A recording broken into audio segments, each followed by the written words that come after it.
cute. I want a pet. Look at that Same. face. Hold They're on. so good. Hold on. Nope, I found a really cute picture. I don't Okay. know what's wrong with y'all. Look at it. Look at that face. Where did you share it? In the Discord. The Discord. I It's have got that such a good face. Oh yeah, is baby. That's a good picture. It's baby. It's baby. I love that baby. That's Kess. So, but I'm drawing a version of Kess. I just have to figure out how to draw a heckin' Australian cattle dog. Oh wait.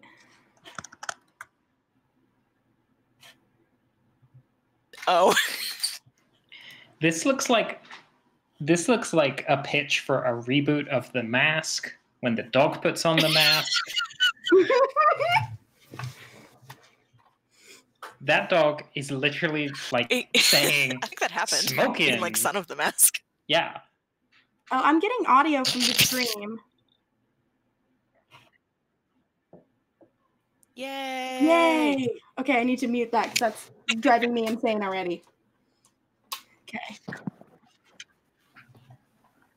It's for anybody who is listening. Just Google Night Stalker from Fallout, and that's what Kess looks like. If you don't like snakes, don't Google it. Also. Oh, we shouldn't put that on stream because some people are afraid of snakes. Yeah. Oh, really okay. Yeah, don't Google it if you're afraid of snakes. I'm sorry.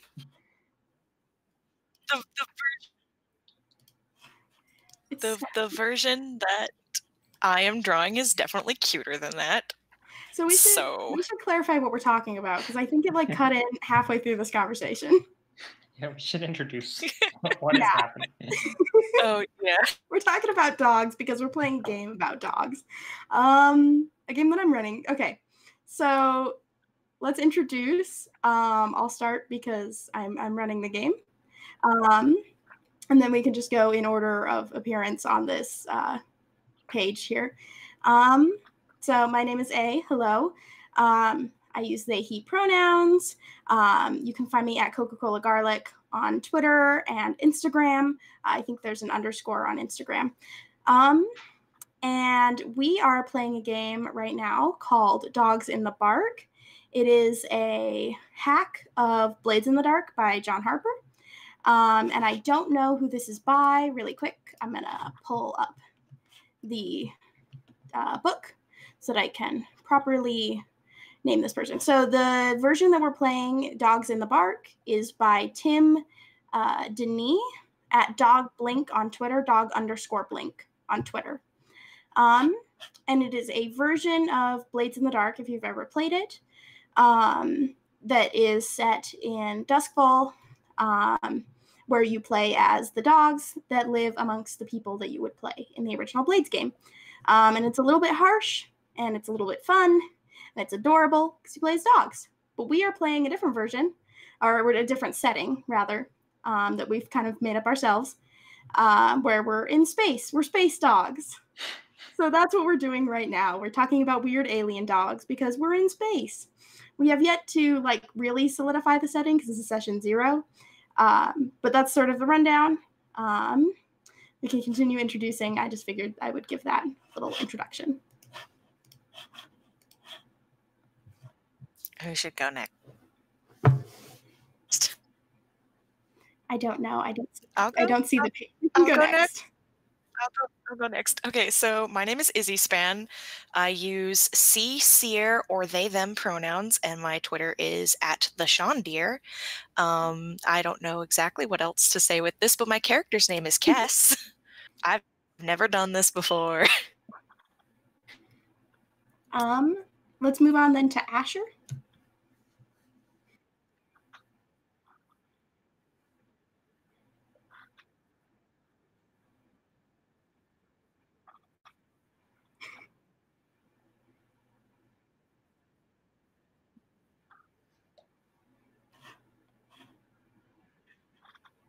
What pronouns do you use? Oh, perfect. Thank you.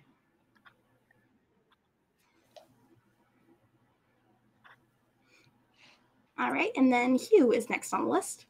I'm Hugh, also they, them pronouns, and you can find me on the internet at Bourgeoisie Risk, wherever internet is found.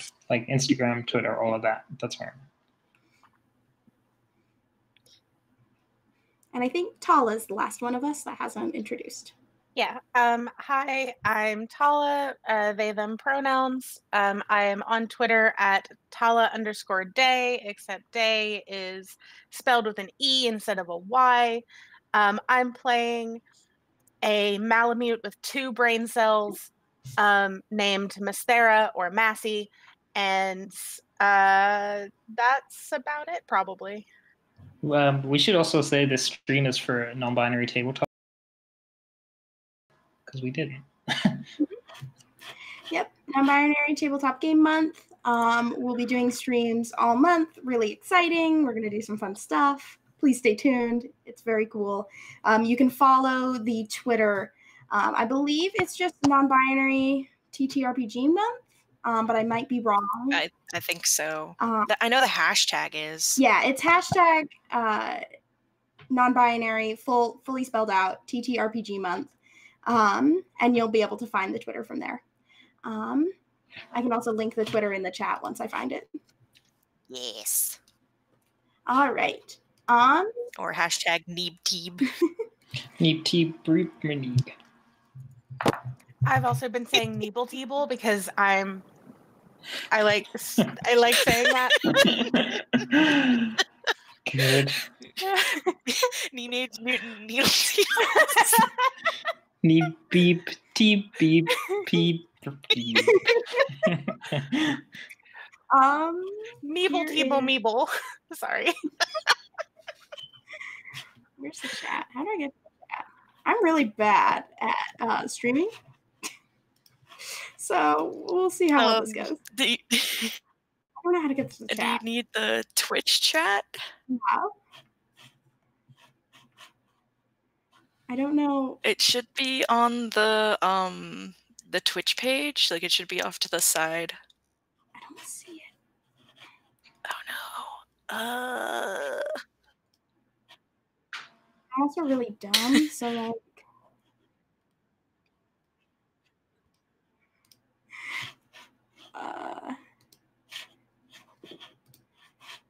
Yeah, hold on. Somebody who can see the chat. I'm going. Copy and paste that. It's in the Discord. Okay, I've got a lot of things open right now. It's a whole mess.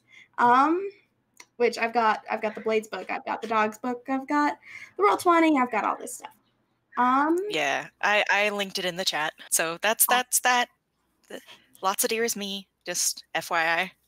Thank you very much for that, because I still can't figure out how to get there. Or it's lots of squirrels. Whoops.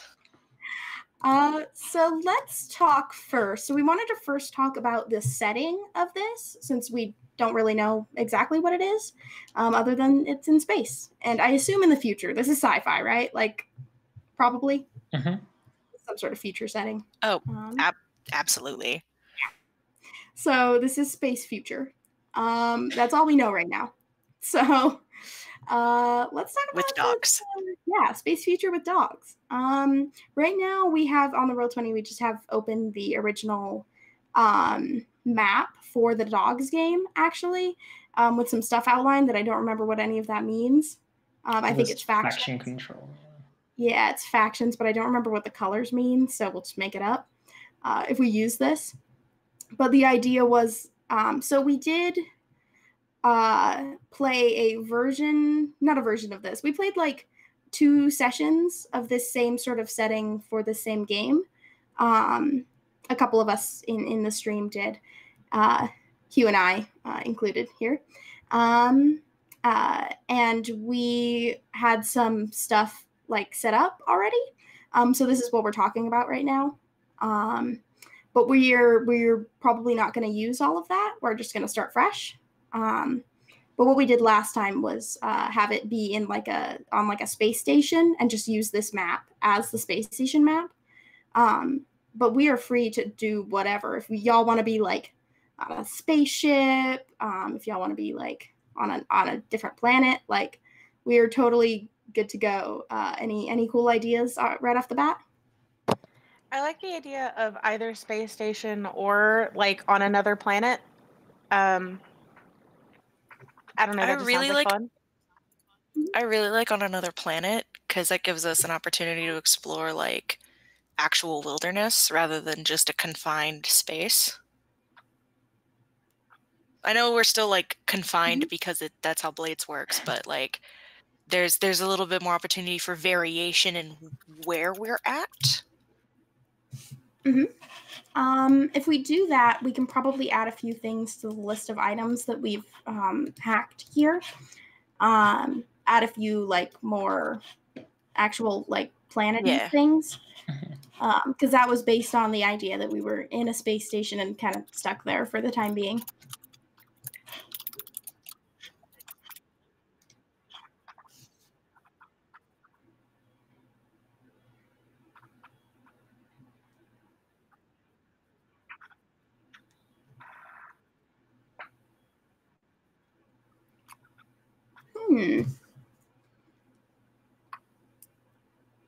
That sounds like a good idea. Yeah, that's an idea. Yeah, I like that idea. I'm trying to think. My only hesitation with that idea is the fact that the faction game is kind of a big deal in Blades. So the idea of different factions being different like space stations could get a little complicated. Like that feels like a kind of a long game thing, maybe. Yeah, that is a valid point. Maybe I had an idea while I was muted. What if it's like some of the factions are like new groups of people coming to the planet, and some of the factions are people who have already been here? So it's like if it was Firebrands, but we're the dogs that are like just chilling while other people are playing Firebrands. Is it that? I don't know if y'all have played Firebrands. That joke might have just completely flopped, but I know how Firebrands works to a degree, so it landed. Okay. I've never played Firebrands, but I want to play Firebrands. Okay, we should definitely play Firebrands because that's a fantastic game. It's so good. I'm obsessed with it. So like depending, like some of the dogs coming in could be coming in on like new arrivals for like maybe like kind of a colony, and then there's people who are either already here like native to the planet. I don't know so it's how. I worry that a game about that like very intense kind of colonialism is like. I worry that playing that as the backdrop for some fun dog adventures is like a little iffy for me. No, that's completely valid and fair. Maybe it's just like a planet with nothing on it then. Yeah. Like it could have been a blank slate planet. Maybe people terraformed it. Like it was just a rock. Yeah, I like that idea actually. Like they like show up with this like blueprint of a city that they just like drop into this like wilderness. Yeah. Like that's what the city looks like. So, like, no, I worry if this is like, it's not like a one shot, but it's a small game that like I don't want to have to like completely draw a brand new map kind of thing. Like, yeah, that's valid. It's best if we can just use this map as it is, considering that I already have. If I still remember a few things from the first time we did this setting, so that is already there. However, I don't mind coming up with new things for what these things mean. But yeah, I would like to continue to use this map if it's possible. Or if we can keep it vague enough, to the point that we don't really need a map kind of thing.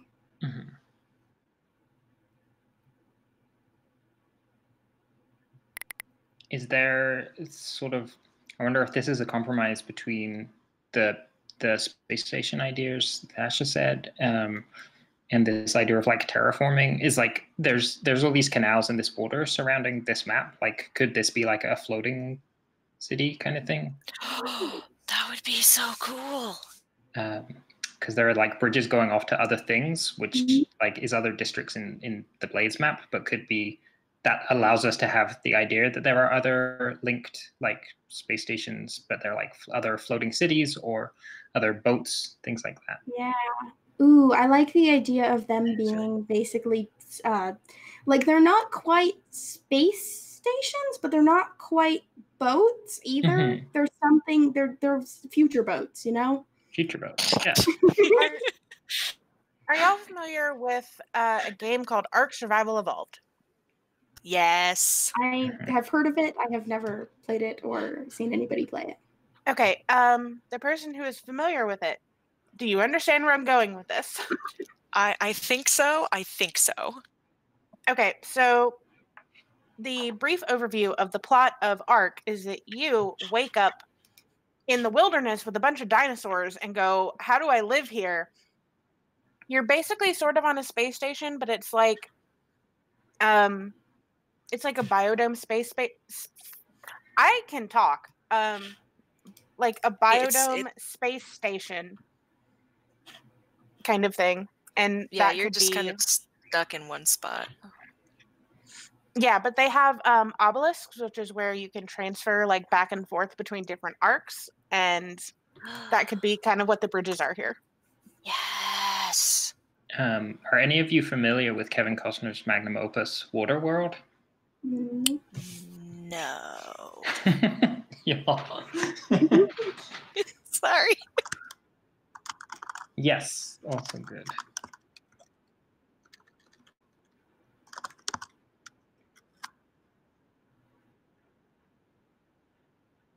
Oh shoot. What is it called again? The game you were just mentioning, the one that's prequel.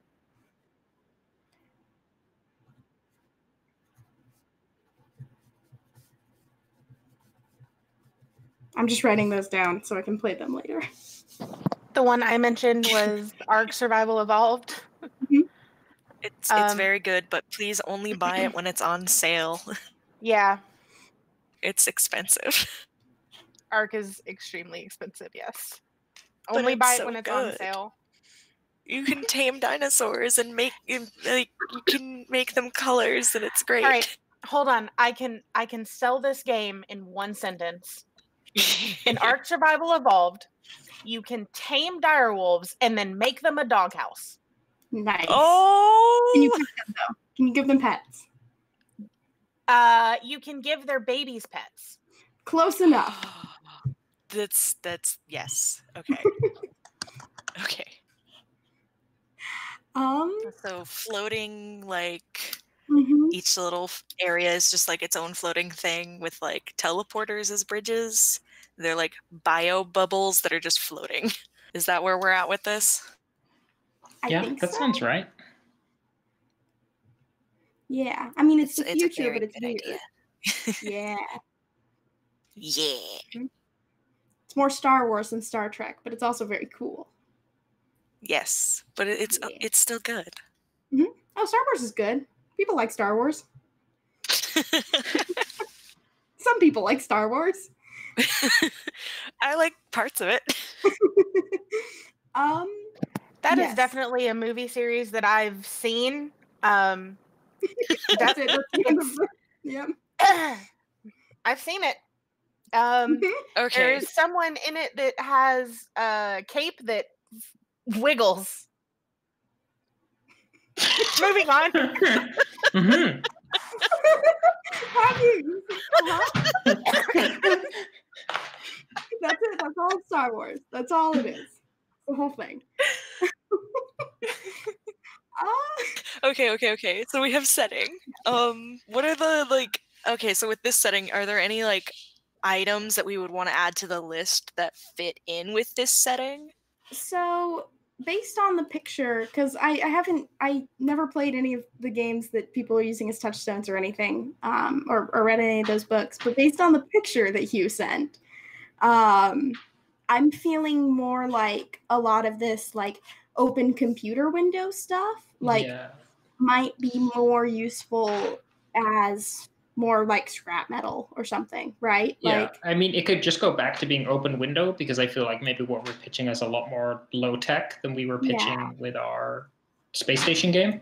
And I think that would actually be easier in terms of like when I think about tech level of Blades in the Dark as a setting. Yeah. Let's look at the list of items again. Just the base list of items, not the one that we have already. Yes. So open window, convenient crate, plank, a coin.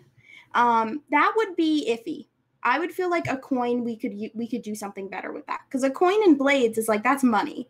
That's worth a lot, right? Maybe because it's a Waterworld fish. Maybe something or like something equivalent to fish. The point of the coin is to be able to like distract humans, essentially. So we'd need something that would be equivalent to that. Shiny fish. Shiny fish. Oh, goldfish. Or no, okay. The logical conclusion of that is like maybe there's like a species of fish on this planet that has like very like the heck what is that ancient fish called that has like the chompers? No, the one that's extinct. I don't know. There's a lot of fish. Dunkleosaurus. Thank you, my lovely partner. Dunkleosaurus, the one that's got the chompers. Maybe there's fish kind of similar to that, and they have very hard scales that are kind of thick. Maybe they're like not necessarily used as currency, but it's something that like if a human finds it, they're like, oh, I can hawk this. I love fish teeth as currency is like an incredible pitch that I am so into. Powerful. So fish teeth, we're writing that down for coin for sure. Somebody write that in the dog Google Docs. And then the other things on here, a close call, a second close call, both of those we can just keep. Rope. Fishing net, both perfect. Yeah. An open flame, that is bad for a lot of reasons, I would feel like. First of all, we're on like water. Second of all, because even if this is low tech, if we're trying to build like biodomes here, you don't want flames where you're pumping in a lot of oxygen. No. None of that is a good idea. So let's put that one on the table for something we need to change. Lots of dust or mud, both good. An alleyway, a canal, a precarious pile. We definitely have canals. Oh yeah, a precarious pile of items, billowing laundry, and a small tunnel. I think the small tunnel would be good to add back in. Yeah, I think all of these can still work in this setting. Yeah. Except fire. Fire doesn't work. I would think so. My thought for an open flame. So what would an open flame be used for primarily? Like if you're thinking in the original Dogs game, if you were able to, and also I should mention the items that we have on this list, these aren't things you carry. Like it's not like you're carrying a canal. Yeah. These are things you would happen to find in the setting. Yeah, the way that it works in Dogs, because I read it. I made sure to read everything. It's like it's a possibility. Like it's if you like check it off on like your load. Basically, it's just if you can work it into the scene, it's in the scene. Right. Yeah. Exactly. It has to make some amount of sense. These are basically luck points, I would say. And they work really well for the way that Blades does load, which is you choose an amount of load. In this case, it's luck. You choose an amount of luck at the beginning of the score. So light, normal, or heavy. And that's the amount of boxes you can tick, essentially. And in Blades proper, you just click that, and you don't choose your items before you go into a score. You choose them as you go. So like if you go in with like a light load, you only have 3 items that you can tick as the game goes on. But like, you run into a cop, right? And you're like, oh, we're supposed to be here. I pull out documents. You check documents on your sheet, Yeah. That's a Blades setting, not a dog setting. I mean Blades. Yeah, it's like the dogs don't have has documents. No, dogs don't have documents. The dog has a fake dog tag that is specifically like. The dog is carrying a electronic key card in its mouth. I think that was literally one of the things that we had. Yep. That was one of our things right here in the first version of this. So basically, like, we had the idea that the dog tags let you into certain areas on the spaceship. So like a stolen dog tag, I think, is one of the items. But I think we could probably just replace that with an open flame, right? Would that work? I don't know what an open flame is used for. An open flame for dogs would be like set things on fire, I would assume.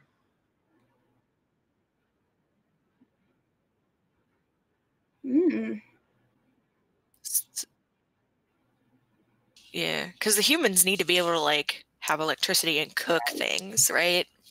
And they have to be pumping the oxygen somehow. Because I would honestly, like, an open flame is very easily substitutable for another type of power source, like Ash was saying.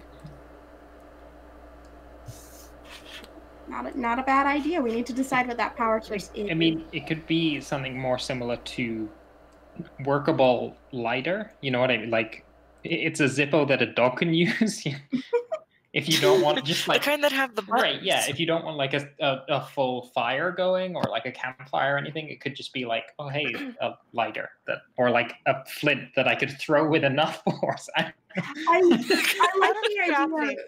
I like the idea so much. Oh, go ahead. Sorry.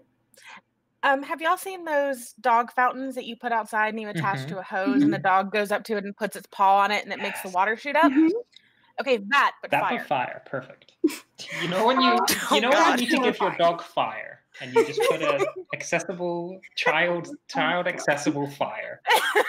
Give the weird alien dogs some fire. My hesitation with that is still that I do think it's a lot cooler if we come up with a cooler, different, super like future power source. You know, like as much as I like dog fire, it still seems really unrealistic and unusable in this setting. Like you just jump into the water, like it's right there. You know.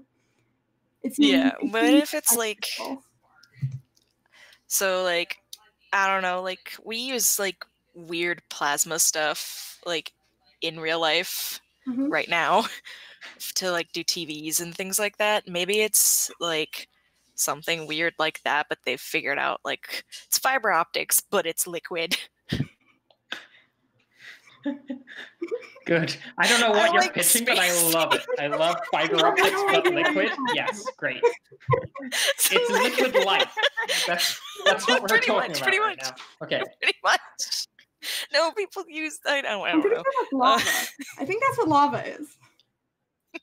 It's like in the future, you know how light is both a wave and a particle, but it's also a liquid. In the future, we figured out the third state. It can be a liquid. Only when you put it in this setting, though. For some reason, this planet like makes light a liquid. We don't know what this means. Okay. No, can you imagine the people that tried to be like, okay, so light is a liquid now. So what if we made light booze? Of course we would. Oh, that's a very human way to put that. Does it ferment very quickly? It smells bad. Oh my god, what would it do to you? It would be bad, man. No, it's how you give yourself bioluminescence. You just drink I was going to say it just makes parts of you glow. Oh my god. So is this like a battery? Right? This is what that is. But right? It's not acid. It's not acid. Yeah, but it's like a battery, but inside is this weird light liquid stuff. They're like little capsules, and you have to plug them into things to make them work. And then when the capsule's empty, you have to like trash it or refill it, depending on if you get the refillable ones. Yeah, I love that. I was going like, there are tubes that take the light liquid everywhere, but I like capsules better, especially because this is like a newish town, so it's like we can't run the tubes yet. We have the capsules. All I imagine is the battery things from Monsters Inc. Yeah, cream canister. Yeah, totally. Exactly. Maybe they're like tiny ones for like handheld stuff. It's like, what if the the syringes, the blue syringes from BioShock that like give you your mana? It's like, what if that was a battery that you use to like power your crane or your TV or whatever? You just like, it's like a two-pronged thing that you jam into any device to make it work. It's like we've just universalized all Y'all, we just invented Zydrate. Like, you started talking about Bioshock, and I was like, oh, fuck, we made Zydrate. Except it doesn't come from corpses. Hear me out. It could still come from corpses, okay? No! Oh, no. Batteries is a really good... I think batteries, like a thing that can power an item or like a machine or something, is a cool... light batteries. Liquid light batteries. Liquid light batteries. I'm laughing so hard. I'm so sorry. You know all the battery types, like the A, the B, the C, the double L. the LL batteries. Oh, good. Okay. So People who decided to make... Sorry. No, go ahead. Continue. People who decided to try to make alcohol out of liquid light ended up, like, dead, but their corpses are really pretty. Oh, no. Oh, dear. That's what the water does to you here. We're just turning this into, like, a Quiet Year-esque horror game. Maybe we should have played the Quiet Year. Jeez. No, let's not go that far. No. Wait. Is the dog hack of A Quiet Year called A Quiet Ear? No. I'm leaving this game right now. Yeah, Worth it. Absolutely worth it. This was a good stream. Bye. Yeah, we can't anymore. That's it. That's the end of it. Has everyone started changing their items back yet? Yes. No, I forgot what they were originally. If you haven't yet... I have to find it. Okay, it's on any of the playbooks. If you haven't yet, go ahead and do that. We just changed a coin to fish teeth, I think. Mm-hmm. Currency, yes. Fish teeth currency. And we changed an open flame to a battery. Yeah. Maybe discarded battery is better. Whether that means it's empty or whether that means it just wasn't useful, we can just leave it at that. That just depends on... I mean, my worry about it being discarded is, like, what if you find it and then it doesn't work? It feels like a waste of a luck point. I think, well, the thing is with luck points, like, the thing is with the gear, it's what you want it to be. Mm-hmm. So as long as it's feasible, like, if it's discarded, it doesn't mean, like, it's just not going to work. But that is, like, if you're using it for a roll, if you're using it to let you do a roll, so, like, oh, I try to connect this thing to a battery, right, to start it up, you would probably make a roll. The roll isn't, like, the roll is connecting the items together. Okay. Like, it would be, like, a tinker or utilize in this case. Mm-hmm. But if that roll goes bad, we can say the excuse is the battery was empty, you know? Okay. It's still, like, you're still able to do the thing. So, like, if you make a good roll, there's still a chance it's full, but... And that's not the only... That wouldn't be the only reason why you could fail. You could just fail because, you know, you didn't connect it right, or whatever. So... Yeah. For those of you who haven't played this system before, this does run on a failure, mixed success, and success system, like powered by the Apocalypse games. And except you don't roll 2d6. So we'll get into gameplay when we get into gameplay, but like basically your stats are how many dice you roll, and you take the highest of that. But the rolls are based on like a mixed success system, where it's like a 1 to 3 is a failure, a 4 to 5 is a mixed success, and a 6 is a full success. And then if you get 2 6s on a roll, that's a critical. And we'll get into stat stuff after we do. Sorry. I was going to say that reminds me a little bit of Lasers and Feelings. Yes. It is similar. Is Lasers and Feelings isn't Forged in the Dark, is it? I have no idea. It came out before Forged in the Dark. I've never played it. It's kind of like Honey Heist. 1 second, I'll go at my partners and see if they know. I don't think it is, No, but it's not. It's like Honey Heist. It's like your stats go up and down, so you're like Murder Criminal. It's like the same thing. I see. But I think it was also made by John Harper, so it's by the same author. So are we? Wait, I have a question. Yes. Are we changing all the items back to the original list except for like coin and like fire? Yeah, we're doing that. Sorry, I'm because we started talking about what fire was. My brain lost all of the original thread of the conversation. You're totally fine. We're just changing them back because they make more sense in this setting. Yeah. Okay, let me do that. Totally. It is not Blades in the Dark based. Okay. But yeah, so the dice system is basically just, you'll see if you open the Dogs in the Bark book, you'll see on whatever playbook you have, there'll be a list of skills essentially up on the top right. And those will be in the sections Insight, Prowess, and Resolve. And so Insight, Prowess, and Resolve are basically like, if you were playing like D&D, those would be your like your base strength, constitution, etc. But it's just the 3 of them. And then inside those are your skills that are hunt, study, survey, utilize, finesse, etc. The whole list. And those of you who are familiar with original Blades, the only changes to these stats are that Tinker in the original game is changed to utilize in Dogs, which utilize is to use human items for your use. And skirmish is replaced with scrap, which is pretty much the same thing. It's just a different word. It's just fight. It's the basic fight skill. Fight me. Pretty much. Yeah. If your dog goes to bite another dog, it's a scrap roll, you know?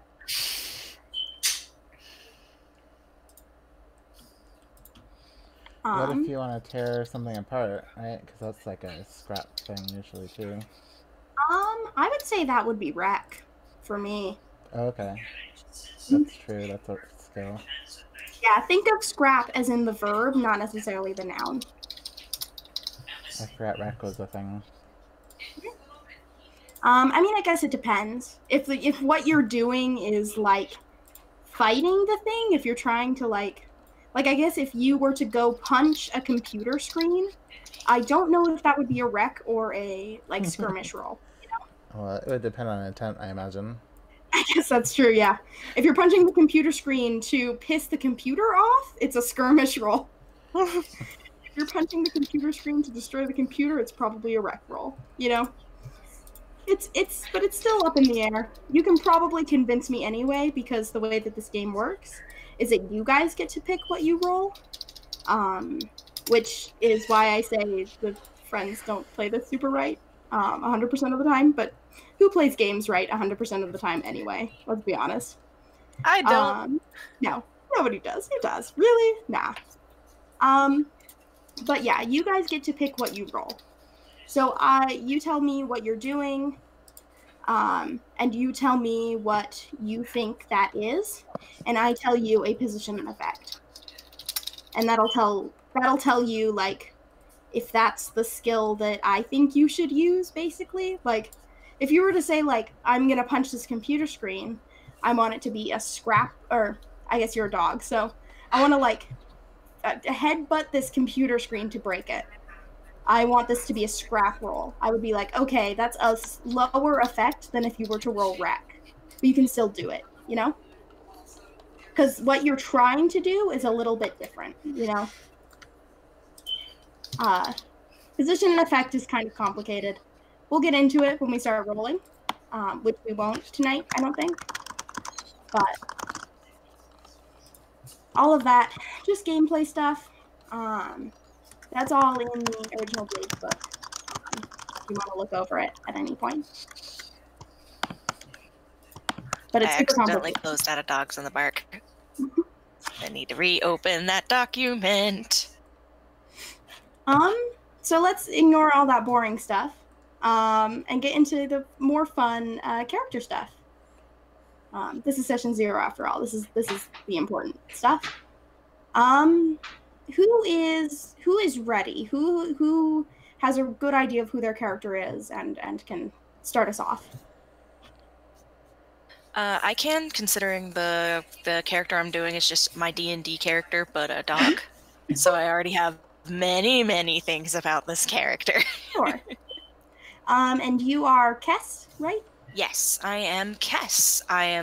What I have so far, let me unmute myself so I don't have to push to talk in a different window. So what I have so far is that Kess is a test subject, which for our setting means that they are an alien. Kess uses they or he pronouns, and is basically, because we decided that this was a water world, I shifted from ball python but a dog to ball python but a dog and a fish. What fish? So can swim, and is kind of like bioluminescent, just as a thing. Is it less a fish, more like an eel? Yeah, kind of like an eel, like a moray eel, but nowhere near as terrifying. Maybe more like a ribbon snake. Maybe more like a ribbon snake, but yeah. Wait, if I take this Dunkleodes, whatever it was, whatever. If I take that and then draw paws on it, is that your dog? No. No, I did post in the Discord a picture of what Kess looks like, but I'm gonna retake the photo and then we can share it in the Twitch stream. Because I added things. Skills? You know what? I didn't, but now I am. So I'm not entirely sure. So what I have for the look right now, because that's the only other thing that I've really messed with, is like the look, is because this is he's supposed to be like a cat, like the original dog he's based on, which is the one that's in the Roll20 where you can see his picture. They're supposed to be an Australian cattle dog, so it's kind of got that spotty merle coat going on. So I chose merle as one of the colors as part of my description, as well as medium-sized and handsome. What a handsome boy. He's a very handsome boy. Handsome boy. So I'm not entirely sure with the way that everything else is set up here. I need to scroll all the way back down to the right page, the test subject. So I'm not entirely sure what, I guess background would probably be like wilds. So yeah, I'm not entirely sure. Don't worry about the specific like heritage and background stuff because all of that's based on the original like Blades system, based on Duskfall. But just tell me like where your character is from, why they are on this floating island, how they got there. Okay, so just a kind of more flavor for this planet. There are like small, like actual islands around, and Kess is from one of those, and accidentally got fished up and brought to the little biodome, and now they just live here because they cannot swim that far. Can you give a name to the island you're from? Let's call it, and I'm gonna I'll type it in the PDF, I guess. Down here, Kess's original home. I'm just gonna make something up. That's what it's called, Oranos. Because why not? Where did you put that? In the Google Doc. Okay. It's at the bottom, Oranos. Yes. It's just like a little island that's got like some other kind of like weird alien animals on it and stuff. Not a lot. I don't want to like say that there are a lot of big terrestrial animals because we've decided One water. second, I have to take a call real quick. I'm so sorry. Oh no. 1 second. Okay. I'm gonna retake this photo and put it in the Discord. Give me a second also.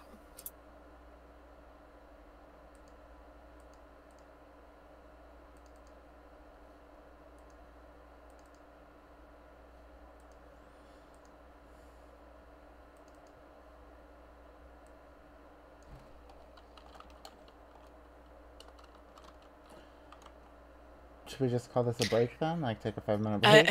Very, Yeah, I very was gonna short say, break. We should take a break if we're just gonna. Yeah, I need to get a drink. Alright. See you all in a bit. Okay.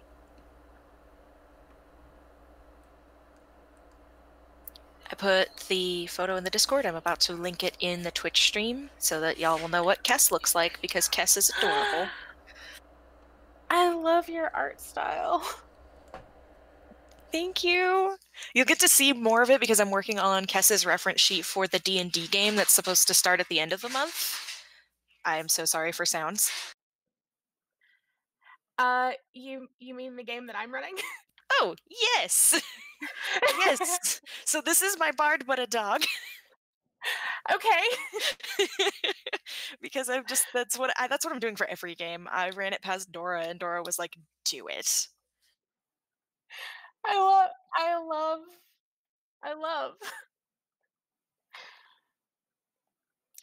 Your art style is so good, honestly. Thank you. I will getting link the Kess reference sheet when I'm done with it. good. I'm just getting into art, so I'm like still very bad at it, but like also it's fun. It's just, it takes time and takes like working at it and you'll get better. I don't want to say like do the practice thing, because that's obnoxious and every artist says that, but like just do references, and if you're like, I want to know how to draw this thing, look it up and trace it. Trace it until you remember how to do it. Yep. Tracing is that thing that I keep hearing people be like, if you trace things, you're a monster. And I'm like, so what that references is people tracing things and then claiming it as their own without like sourcing what they trace. Because I've traced things before. I've traced backgrounds, and I will straight up say this was a stock photo that I traced because I don't know how to draw a refrigerator. And as long as you're upfront with that stuff, you're fine. I do like heavy referencing of like poses, but oh yeah, absolutely. This is a handsome dog. Yes. Aren't they handsome? A handsome boy. I'm so sorry. I keep cutting people off. I just wanted to let y'all know I'm back. My girlfriend just needed to call me for something. That's fair. It was fine. If it wasn't a call for my girlfriend, I wouldn't have answered. If it was anybody else. I'm gonna be right back because I got distracted and I need to get a drink. So it'll take me like 2 seconds. As far as art goes, I mean, yeah, tracing is good. A really good exercise I learned in my last drawing class was, they called it a master copy, where you look at a piece of art in the medium that you're trying to do, and you try to do it.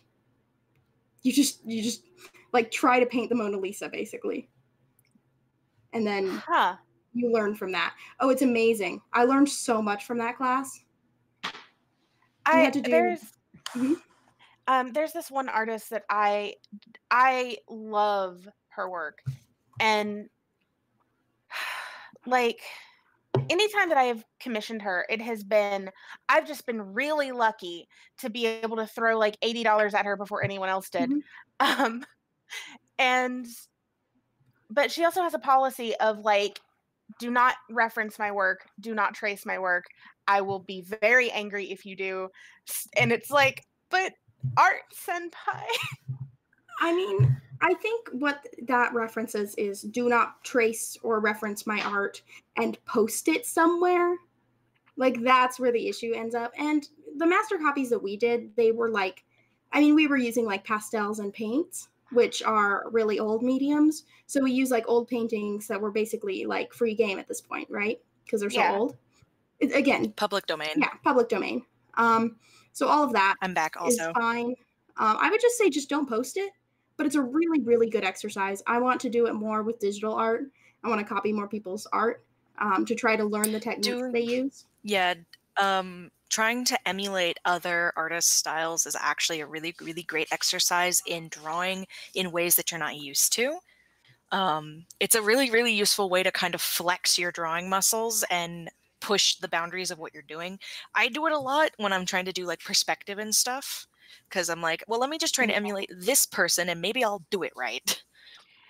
That is a really good idea and really good advice, and thank you. I'm going to do that. once I moved, because I'm moving in the middle of this month, which is Yeah. So am I. Oh Same. boy. If you ever Um, want like advice and stuff, feel free to just PM me. thank you. Yeah, also I'm free always up whenever. I for don't this kind of stuff. Yeah, I don't do digital art though. So if you're looking for digital art advice, I'm not the one to go to. But if you want traditional art I advice, do a I'm here. mix of both. I Right wish I now, I just sketch. I have like a Wake on Medium that I want to get really good with, but like also I have to actually learn how to use Mhm. Manga Studio, and that's an entirely different monster than just picking up a pencil and drawing.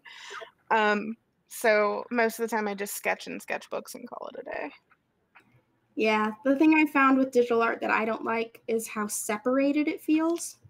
It doesn't feel cohesive enough. And I see a lot of people's digital art that looks really smooth and cohesive and good in the way that like It traditional art takes a is. lot of practice. Yeah, that's what it is. And I haven't given it the practice yet. And I haven't developed the style yet.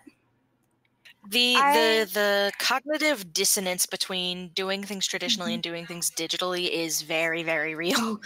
I have that issue. I haven't actually properly sketched or done line art digitally in about a year because my tablet died.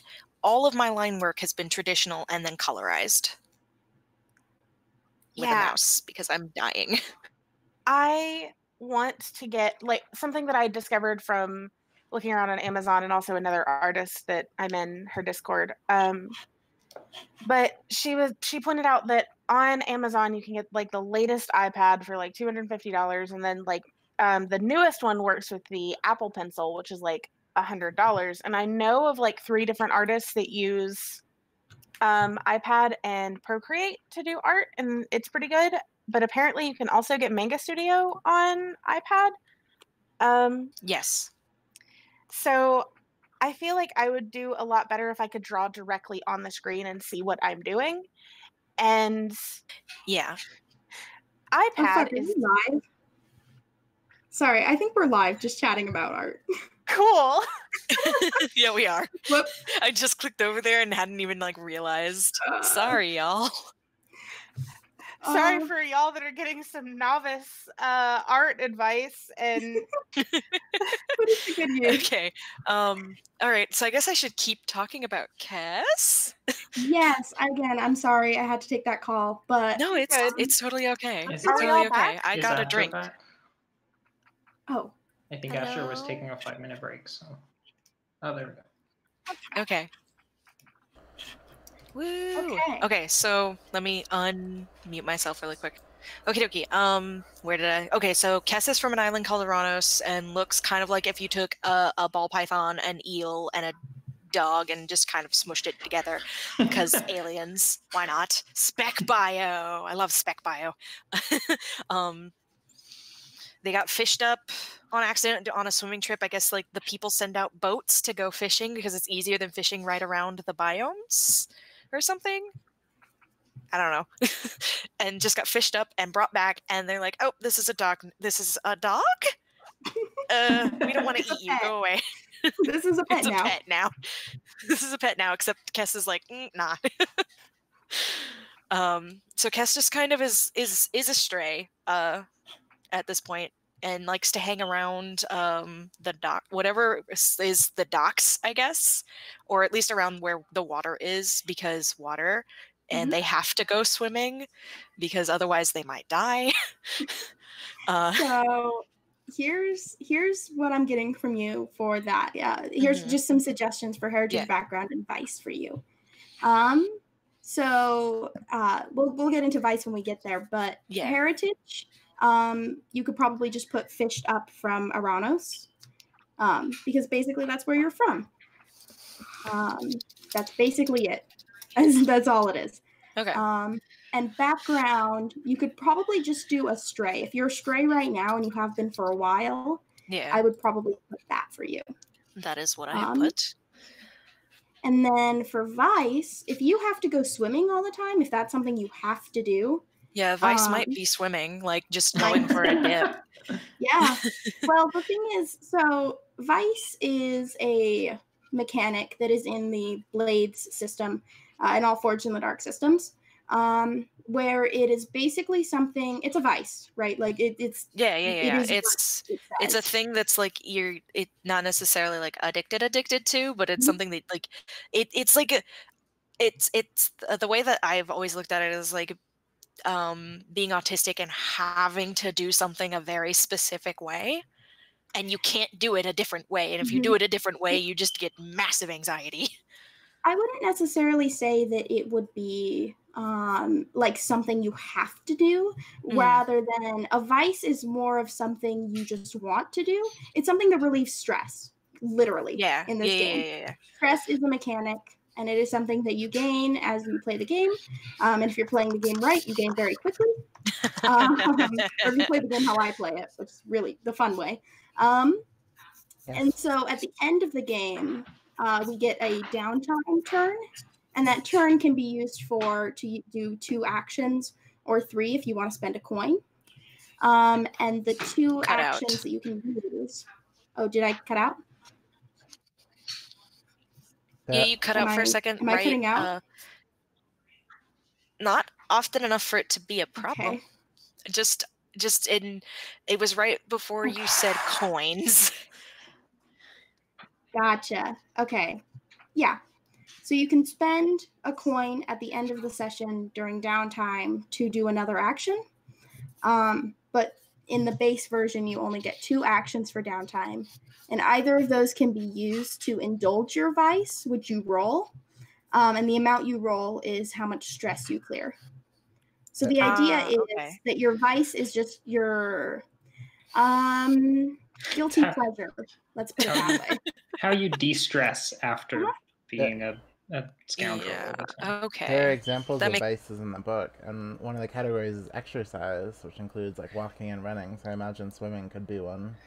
Yeah, that makes sense. Yeah, I can see like Kes, because Kes kind of just needs to go swimming every so often, or at least have somebody dump water on them, because they're amphibious.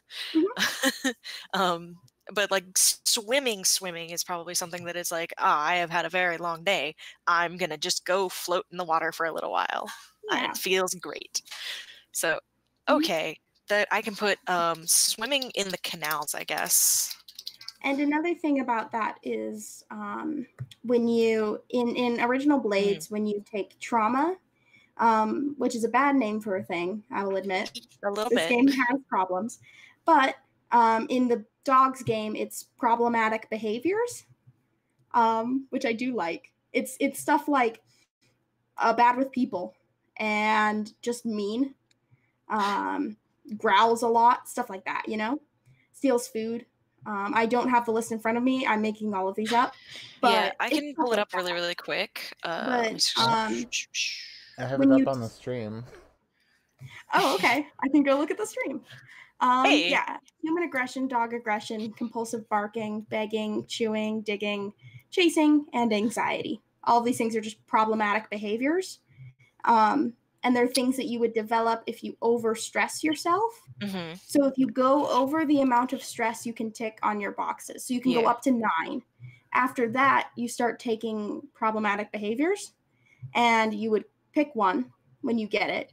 But the thing is, when you do that, after each downtime session, if you don't indulge your vice, you gain stress equal to the amount of problematic behaviors you would have. Oh! So there is a consequence for not doing that if you have trauma. We start with none, though. We all start clean. Kind of. Again, trauma is a poor word for it, but we're all fresh-faced, bright-eyed, bushy-tailed. We're not crime dogs yet. We're going to become crime dogs. Dog. I'm still a good dog. You're still a good boy, but not for long. I was never a good boy.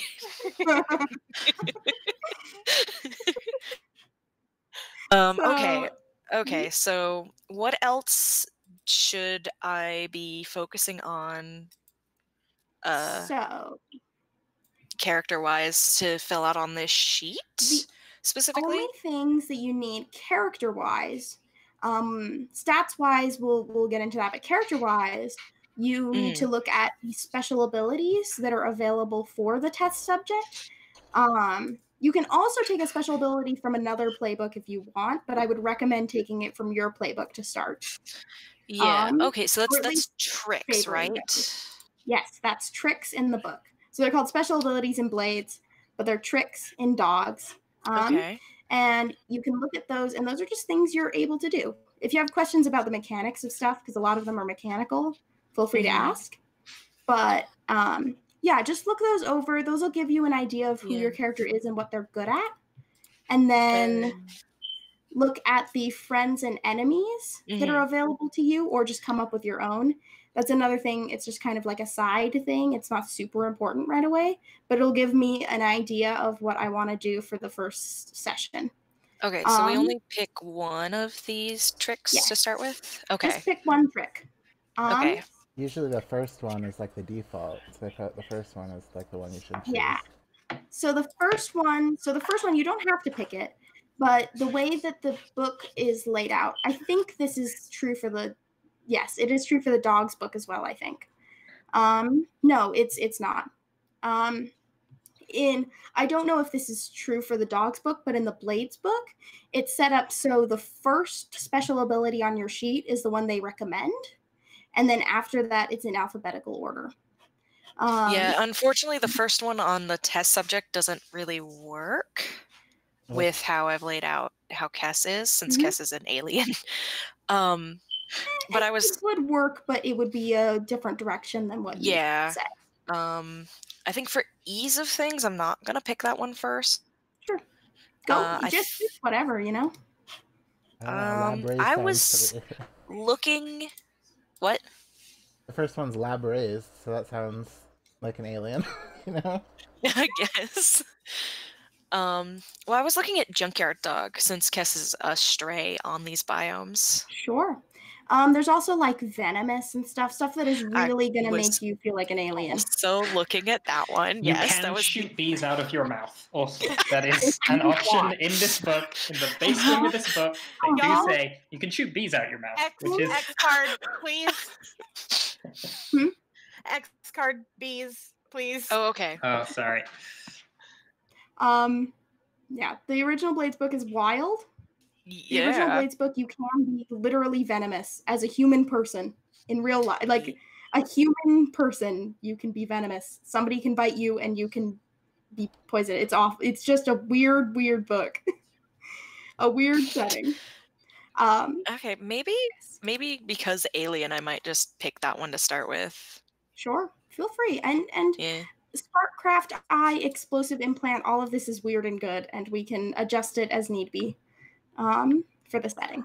It is all very weird, and I love it. It's all weird. So those are the things that you would want to focus on, and you can do this sort of on your own time. Don't feel the need to pick a trick right now. And then the stats, we can all sort of do stats individually, but think about, so if you look at the playbook for the test subject, you can look to the side and you see that there are dots in Insight or in Utilize and in Rec. So put those into your book, or put those into your Roll20 sheet, because those are the ones that are automatically added based on your playbook. After that, you have 4 more dots to put wherever you'd like. And we can go over the skills in a minute, so you have a better idea of what you want. But we can at least fill in those 3 for everybody if you look at your playbook. Okay, yeah. So basically, you're good at doing things. You're basically good with human stuff, and you're good at just things. Yeah, just going in and just smack. So those are the things you're automatically good at as a test subject dog. Okay, and so I have 4 more dots to put into other stuff? Yep, and those are dice. So every so dot that's counts. how many, okay. Pick wisely. These are important. I will, if you want to move on to the next person, I can sit and figure this out. Unless if there's something else that you want to go over really quick before we move on to the next person. Does anybody, do we want to go over stats right now so people can be thinking about it already? or do we want to save it for when we get into more of the gameplay aspect? It might be worth going over now because it's useful in terms of, I think, because like things like your background like can be a reason that you take specific stats. Like I think it might work. It might be useful because it does say something about your character as well. Absolutely. Yeah, that's maybe what I'm thinking. Yep. Good idea, and it's on our character sheet, so we should be looking at it anyway. So we've already kind of gone over Insight, Prowess, and Resolve, what those mean. Your stats, so your skills in the Insight, Prowess, and Resolve stats. These are stats that you can roll. So like if you hover over them, it'll turn red. You can click that to roll it because these character sheets are really smart. I don't know who made the Blades character sheets, but whoever you are, you're amazing and I love you because these character sheets are super cool. They are super good. They're fantastic. If anybody wants to find that out, please feel free. But just at us. Just at us if you made them. But the yeah, see, that's so cool. Look at it's sparkly. Oh my god, that is really, really rad. Yeah, it's like fire. They're like fire sparks. Isn't it cool? That is the coolest That's thing. so cool. I love it. It's whoever made these, you're my hero. We're looking at the Roll20 chat where we type in our dice rolls and stuff. Yes. It looks really cool. It's got a particle effect. Yeah, I did a test roll just to make sure that I understood what they were saying, and it's really cool. It's definitely up there with my favorite character sheets that I've ever used. Actually, I think it is my favorite character sheet ever. It's really well organized and very nice. Whoever did this put a lot of love and effort into it, and we appreciate the heck out of you. Yes. And they just updated it so I can like change the skills and everything. That's like a very recent thing. So whoever you are, or if it's multiple people, whoever you are, we love you. But the the skills that we have, so Insight, Prowess, and Resolve, you can roll those just like any other skill. And the amount of points that you have in that is based on, this is going to be confusing unless you're looking at the character sheet. So everyone needs to look at their stats on their character sheet. Yes. There is a little line right before the first dot in all of these skills, or all of these stats. I'll call them stats. And based on the amount of dots you have behind that line is how many dice you would have in that skill. Or that stat. Yeah. How is it if you have to roll that stat but you don't have anything in it? It is 0 dice. So you roll 2 and you take the lowest of the 2. That is terrifying. Yep, it's mean. Insight, but you still have a chance at success. You can still get 2 6s. It doesn't count as a crit, but this game runs on the idea that there is always a chance that you can be successful no matter how bad the circumstances are. Which I think is a pretty cool idea, and it works really well for the crime aspect of this game, which is most of it. Yeah. That's the whole idea. So basically the stats go vertically. So like I'm looking at Kess's sheet right now. Kess has 2 dots in Utilize, but only one of those dots is behind the line. So you only have 1 dot in Insight. Does that make sense to anybody? Yes. Yes. Okay. Yes. It's not super important because we don't actually roll those unless you're trying to resist something, or when you roll your Indulge Vice. You roll your lowest. Do you want stress? Do you want stress? Roll your dice. Yep, that's it. So, are you Okay. saying we can only resist if we have passed that line? No, you can still resist. You'd just be resisting with 0 dice because you do roll to resist. Right. Okay. And we'll get to that again. This game is learned best by playing it. But that's worth knowing. But really what we should be focusing on right now is the dots that are going horizontally. because those are in hunt, study, survey, utilize, finesse, prowl, scrap, wreck, attune, command, consort, and sway. The only two, so you can actually hover over any of these stats or any of these skills. I'm getting my words mixed up. Yeah. And I just figured that out. It'll tell you what it means. They're not exactly correct because they're not based on the dog's book. They're based on the Blades book. But you can check in the dog's book to see if they're right. They're really close, and they're vague enough that it can mean the same thing. So like hunt for a human, hunt is like how you shoot a gun. It's the skill you use to shoot a gun. But hunt in this game would literally be like sniffing someone out or like hunting something down like an actual dog, right? So it means what we make it mean kind of thing. But there are definitions in the Dogs in the Bark book. So that's worth looking over. But for just really basic versions, because I do know what these stats mean, hunt is exactly what it says it is. It's hunting something down. It's sniffing something out.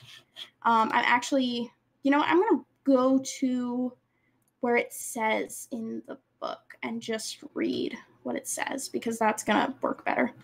I don't think it actually does in the book. Does it? I don't know. Breed, character creation, touchstones. Yeah. I don't see what it means. Yeah, I was trying to find it to see what they meant in the Dogs in the Bark, and the Dogs in the Bark booklet doesn't have what they each mean for the dogs, so I think it's kind of up to our interpretation as best we can. There is an action section that says the hunt action should be interpreted more broadly to include hunting attacks, ambush attacks, and going for the jugular. Page 7. Page 7. Ooh. Really quickly, who's the one running the stuff on the stream? I am. I really appreciate that you did DM and then in parentheses dog manager. Thank you. I like dog manager. Thank you. I appreciate you. I am the dog manager. Alias's names. I see that. I don't see page 7. Am I looking? It's up on the stream if you want to go look at it. I will go look at the stream. Okay. Yeah, I don't know why I have a bad version of this book, but it's fine. Oh, it's over there. Okay. So Dogs in the Bark uses the standard Blades actions with the exception of utilize, which replaces tinker. When you utilize, you try to use human implements or devices. You might open a door, you might disable an alarm or a trap, you might turn the clockwork devices around the city to your advantage. You might try to control a vehicle. Yeah, you can drive the car as a dog if you want. Note that because dogs don't generally use firearms, the hunt action should be interpreted more broadly to include hunting attacks. Yes. You could have eye lasers, I imagine. That would be hunting. What was that?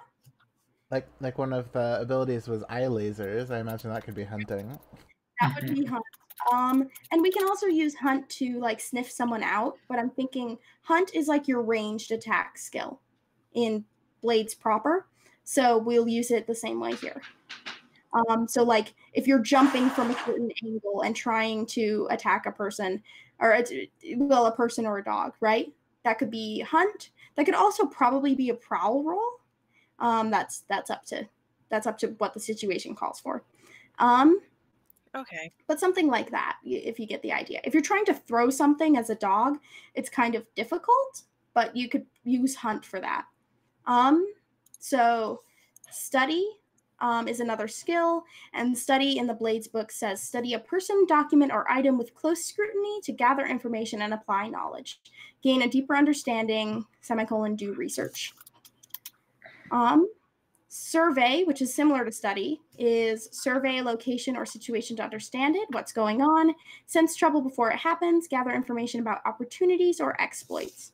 The difference being survey is more of a I'm looking around the room. Study is more of a I'm looking under, like I'm looking in desk drawers. I'm looking under tables. I'm crawling under the bed to look for something, right? Or even just like I'm sitting there and studying this document for a really long time, rather than just looking it over, which would be a survey. We get into a lot of heated debates about this with my main Blades group, so just be aware of that. Study and survey are pretty vague. We've already been overutilized, so we'll go to finesse, which is finesse an item from someone's pocket, employ subtle misdirection or sleight of hand, sleight of paw, handle a vehicle or mount. Both of those would be utilized. Unless it was a dog. Dog trying to ride a horse. A dog trying to ride a horse is good. We should have that in the Hey, Cass, are there fish, horse, eagle, horse? You mean like hippocampus? And now you know what? I am now saying yes. I'm writing down fish, horses. Horse. They're actually like legitimately a mythological creature called hippocampus, which are just like horsefish. And it's like hippo and then camp us. It's gonna be worse than that, though. I hope y'all know that. Oh, if you're no, yeah.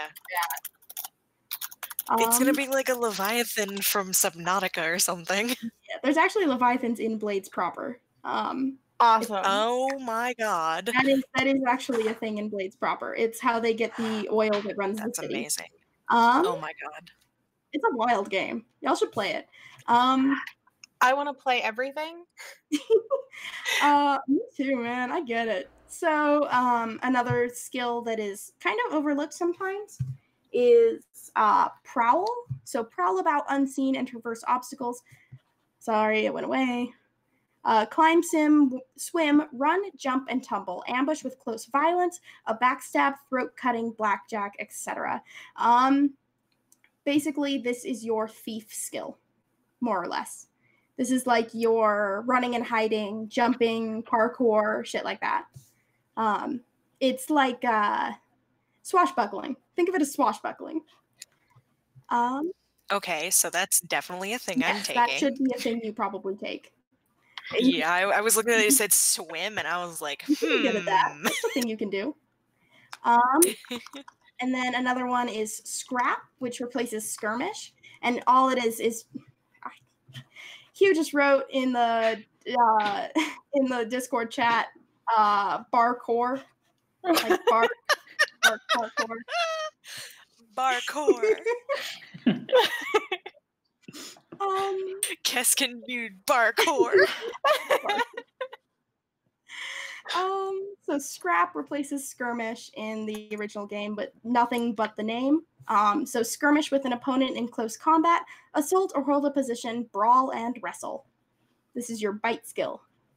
Wreck is wreck a place, item, or obstacle with savage force or carefully applied sabotage. Breach defenses with force, create distractions, and chaos. This is your chaos skill. You automatically have 1 dot in this, Kess, because you create chaos wherever you go, because you're a weird alien dude. Yes. People see me and they're like, wait, the fuck? You're already a distraction. You start that way. That's not necessarily true. We don't want to put that into the world because that can lead to complications for you. So then we go on to resolve. So we start with attune, which attune to spirits and the ghost field, channel electroplasmic energy, perceive and communicate with ghosts, understand spectrology. All of this is very vague. We're going to use it to basically mean understand the weird world we live in, kind of thing. So like to try and figure out the alien nonsense. This is Kess, this is your skill to, like, if you wanted to take like venomous, if you wanted to take any sort of magic, quote unquote, this is your magic skill, basically. Okay. If we were playing, so I should consider this. Yes. If we were playing like a sci-fi human version, this would be like your hacking skill, essentially. So yeah, attune is basically your weird magic bullshit. It's a special skill. It's your special skill. That's all we really need to know about attune. Normally it's ghosts, but it doesn't have to be ghosts. It can be aliens. Yeah, I was gonna ask as you were talking, like, do we want to have ghosts on our planet, or? I would explicitly like to push for yes because it's key to my character concept. Oh no. Okay. You know how sometimes cats will just like stare at walls and the cat see. Okay, so like imagine dogs doing that. And it varies. Yeah. All I'm doesn't. saying is ghosts exist and animals can see them. So ghosts is a thing. Okay. Do we want them to be ghosts as in how we would think of ghosts, like woo boo, you know, invisible, Yes. scary things? Yes, exactly. Exactly. Yes, woo exactly. woo boo is Woo exactly. Yes. boo. That's just the name of a ghost. It's woo boo. Woo boo. No, that's someone who wants to be a ghost. No, I feel see, like they're alien ghosts. They're like the liquid light, except they're hard light. I feel. Wait, isn't Woo Boo a name of someone in that one video game that's like I don't remember. I know that name, and it's fuck. I'm an idiot. Sorry. Don't mind me. You're not. You're not an idiot. No. It's fine. Yeah, so ghosts exist, and we can just jot that one down. I think we can establish what dogs call ghosts later. Like, I don't know if they necessarily have to be like ghosts how we know them, or if they can be like hard light ghosts, like you said. It just can be weird. Like, we can go as weird as we want to with this, y'all. This is a weird planet. We can do some weird Star Trek bullshit, you know? So Nothing says we can't. nobody says.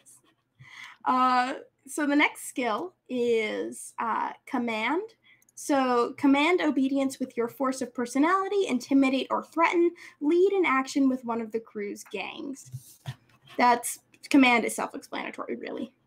Consort is consort with connections from your heritage, background, friends, or rivals to gain access to resources, information, people, or places. This is basically you're chatting with your friends and trying to get a favor.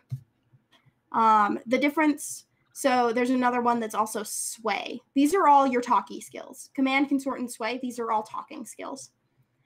Sway is sway someone with charm, logic, deception, disguise, or bluff. Change attitudes or behavior with manipulation or seduction. Let's not go down that route with dogs. Yeah, that's weird. That's a weird road to go down with dogs. Wait, if you're doing it to other dogs, though. No, I think. Shout out to furries. Moving on. Listen, nope. We're not going there. I'm really gonna. That's gonna be a nope from me. So, as a furry, that's a nope from me. Yeah, no. Also, as a furry, I just wanted to make the joke. So I'm just pitching this. Okay, the scene is three of us on each other's shoulders. The one on the top is wearing lipstick. It's kiss. We have to get past a guard. Okay. Okay, but then which one of us has to make the sway roll? Is it the one with the lipstick? Is it the all one three of us? It's the one at hips level. Like. No. Oh my God. No. Goodness gracious. No. This is another good time for next card. I can't do this. What was that? It's another good time for next card. Yes, agreed. So that sway is that. We usually it's not that. It's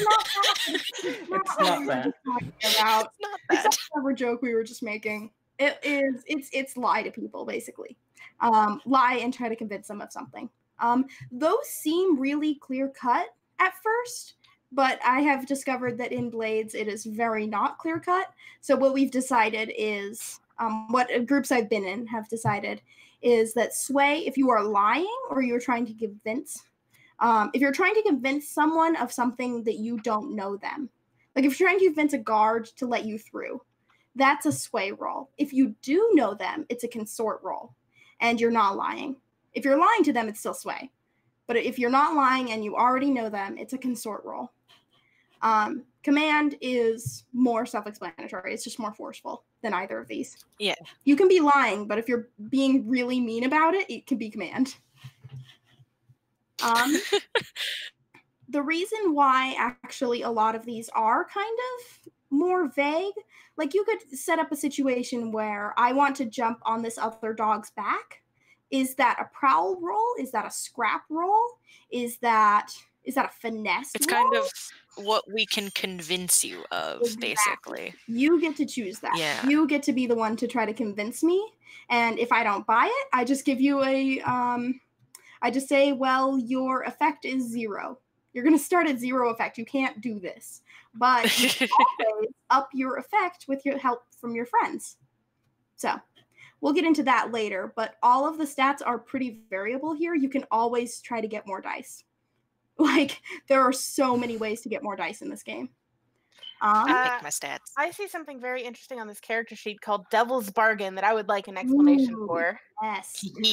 Okay. Devil's Bargain is one of my favorite things in this game. So, what it is, and we can change the name of Devil's Bargain if we want to something more dog related, but it is so Devil's Bargain. Bargain. Love it. All right, I'm leaving this call again. Again, I have to go. No. I'm getting another call. Yeah, no. So basically, there are a lot of ways to get more dice in this game. You can push yourself and take 2 stress to give yourself an extra die. You can get a help from your friend. So if your friend takes 1 stress, they can give you 1 extra die. You can take a gimmick, which I don't think we're using in this game, so never mind. Just forget that. Or you can say, I would like a Devil's Bargain. And this is one of the things that if you only know Blades from Friends at the Table, you know kind of wrong, at least the way I've played it, because you can always ask for a Devil's Bargain. Yeah, it doesn't matter if it's before or after, right? It does matter. You have to do it before. Oh. You cannot take a Devil's Bargain after. All of these have to be done before. You can't give yourself extra dice after unless you like roll it wrong, and I'm pretty lenient about it. But if you're like, oh, I want to push myself after you roll a 1, I'm like, no, that's bullshit. You can't do that. You know. You already fucked up. Yeah, you already did this. No, we can't do that. You can resist though, and we'll get into that. But more importantly, Devil's Bargain is something that you can be like. So say that Kess is trying to roll like scrap, right? And has no dice in scrap. And doesn't want to push themselves because, say, they have a full stress bar, or they just don't want to spend the stress because it's an important asset. And nobody is going to help them. So they're like, I would like a Devil's Bargain. And I say, okay. And I think about it for a while. Or I pull up that sheet of really mean Devil's Bargains that my friend sent me.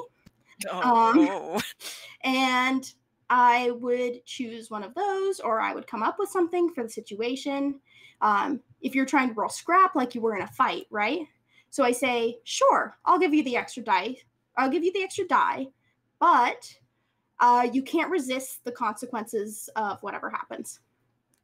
Or like, I'll give you the extra die, but somebody in the room is going to recognize you, and you're trying to lie to someone, you know? Those are the kinds of things, and it's really variable. Like, it could be anything. Like, I love Devil's Bargains because they give me a whole lot of power, and they put really fun things into the game. Like, really fun things like your enemies and your friends, right? Or I can be like, oh, I'll take a clock. Or, the dreaded clocks. Oh, the dreaded clocks. And I won't tell you what. I don't know what a clock is, so okay. We'll get into it. Don't worry. It's kind of what it sounds like. Yeah, it's pretty much what it sounds like. But like, or I'll say like, yeah, I'll give it to you, but you lose one of your items permanently. Like you can no longer find that item anywhere. So it's stuff like that. Like, yeah, that's pretty much it. I've given Devil's Bargains that have been really mean. I've given ones that have been really nice, but you can always hear them and you can choose whether to take them or not. So I can say like, oh yeah, I'll give it to you, but you're going to lose, you're not going to have your rat poison anymore. you're not going to have access to rat poison for whatever reason. And you can say no. You can be like, nah, not worth it. I'll just roll my 0 dice. Or I'll just push myself, you know? So yeah, that's pretty much it. You can have a little fun with devil's bargains. I've seen people give them afterwards. I've seen people be like, hey, I have an idea for one. Can I give it to you before you roll, kind of thing? All of these are fun ways to do devil's bargains. And they're all very fun, and I like this mechanic. So please utilize it if you would like. I currently can't really think of any other questions myself, personally. So if we want to move on to like the next person to start building their character and talking about their character. Yes. Since I'm the other person, I think that's really, really new to this, mine will probably take the longest. So should we go ahead and do mine? Sure. Yeah, that's a good plan. Okay. So as I mentioned earlier, my only concept for this dog is that they are a red Malamute that you just look at their face and all you see is just their 2 brain cells pinging behind their eyes. While I've been like sitting here thinking, the other thing that I was thinking of is like how they ended up on this water world or whatever. And you know how like on almost any science fiction anything, the getting fuel to run things is kind of a big deal. Mm-hmm. So you're familiar with dog sleds.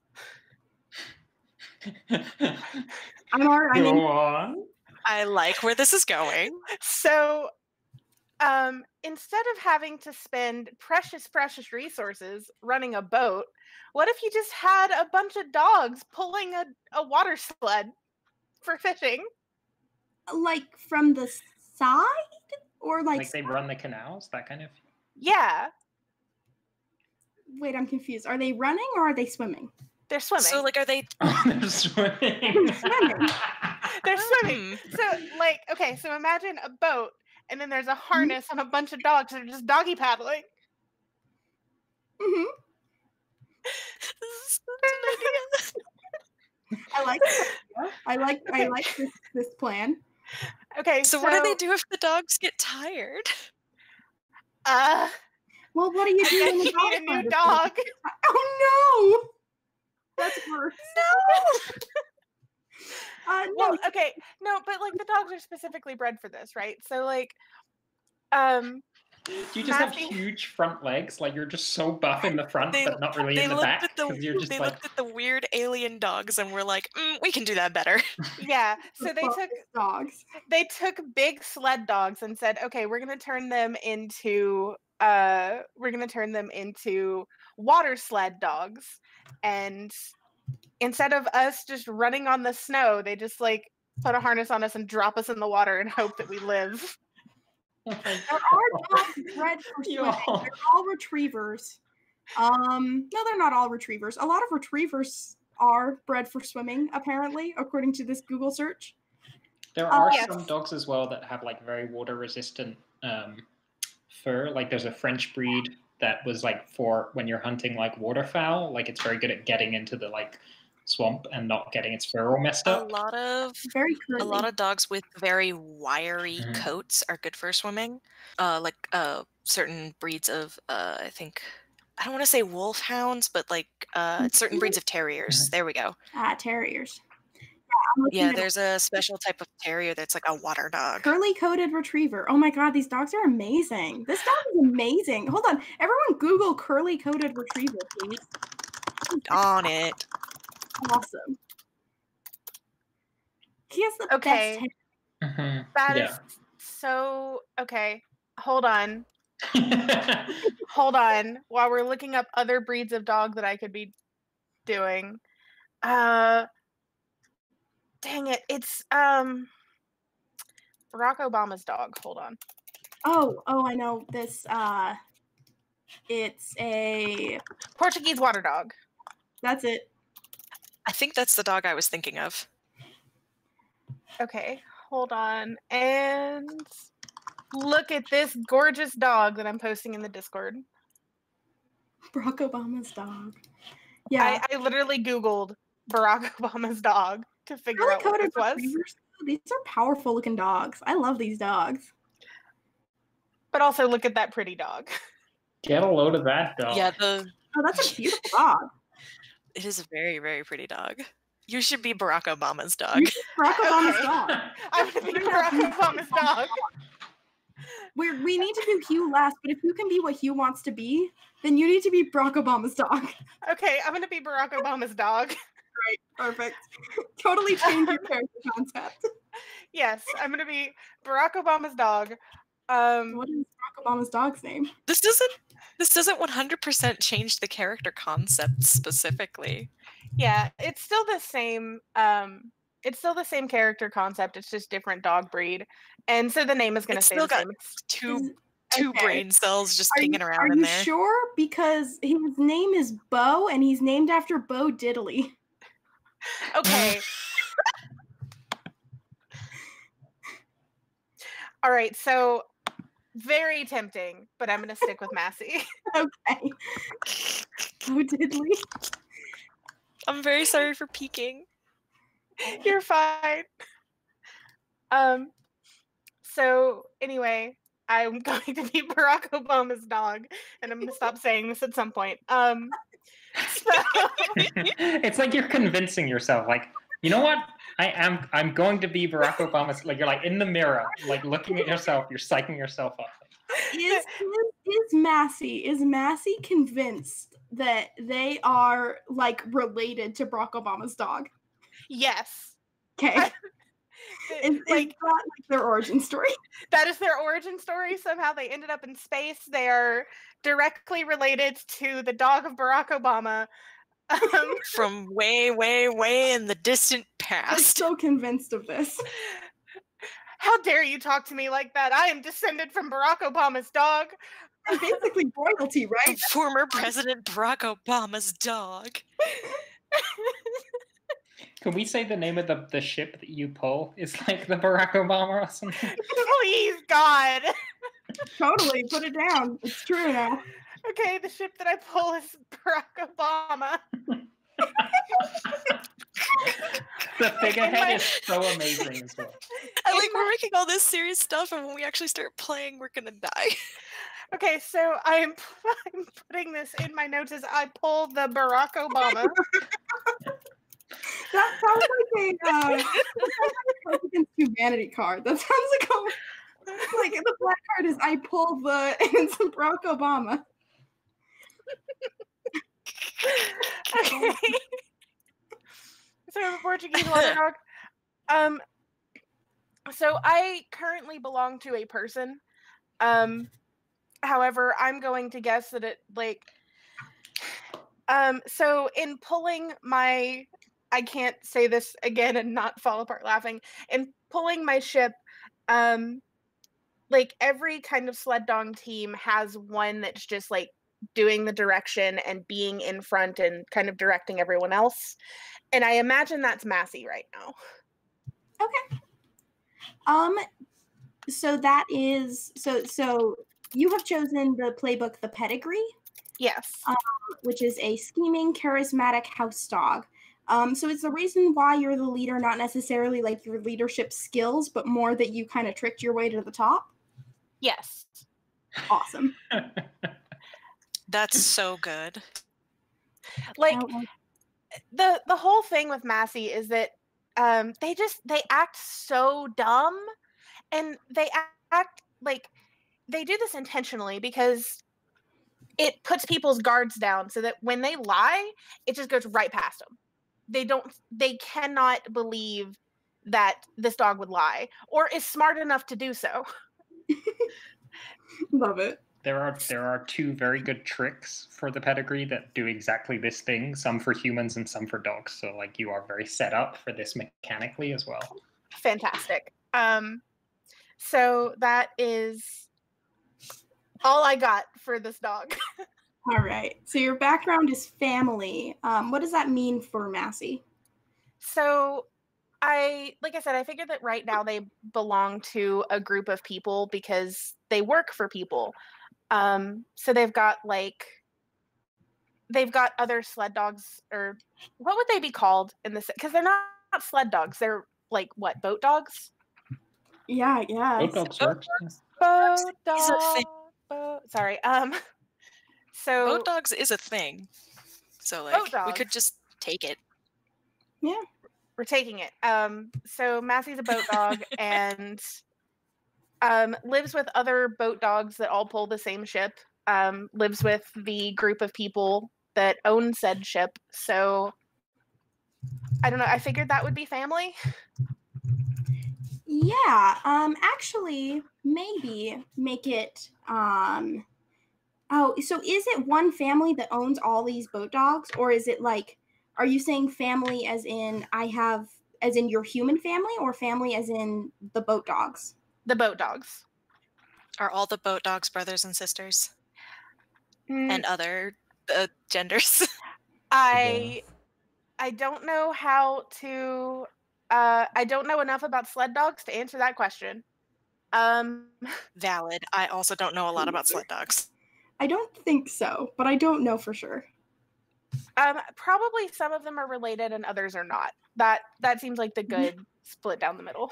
So honestly, instead of family, I would probably put trade or even faction for your Okay. background. That seems more accurate rather than family, because family to me feels like, oh, I'm like a family's dog. I'm like a pet Okay. dog, right? Gotcha. Whereas faction feels more accurate, or trade, because you're working, get money. Love it. Love this dog. Yes. So obviously their vice is human affection because like they're working all day. At the end of the day, it's like look, why am I doing this? And then they get belly rubs and they're like, okay, yeah, this is why I'm doing this. Yeah, that's the spot. And I don't know what the other thing would be that you mentioned earlier. The vice? Not the vice, the thing where they do bad things sometimes. Oh, that's just something that will come up when it comes up. We all start clean. Don't worry about it. Gotcha. I would say let's think about your purveyor of your vice. Not every vice needs to have a purveyor, but everybody think of a person or company or some sort of faction, maybe even. Like y'all can make up factions as much as you want. I'm ditching all of these factions already pretty much. So like feel free, we're making them up as we go. I already have water dogs as a faction. I was about to bring up one, either water dogs or sea dogs. I like sea dogs is good, but I like water dogs better, kinda. Yeah. Because I was trying to think, who would Cass have to go to let them swim in the canals? Well, it's that faction, pretty much. But your purveyor doesn't have but your purveyor for human affection, like give them a name. Make this one person or one family specifically, so we can take that away if need be. Okay. I have to think about that because I need a name for them. I will probably do it to be like a specific family because, like, you know those suckers that leave out food for cats, like stray cats? So Massey has identified a sucker and goes to them for pets. Totally. Yes. So are you a stray dog as well?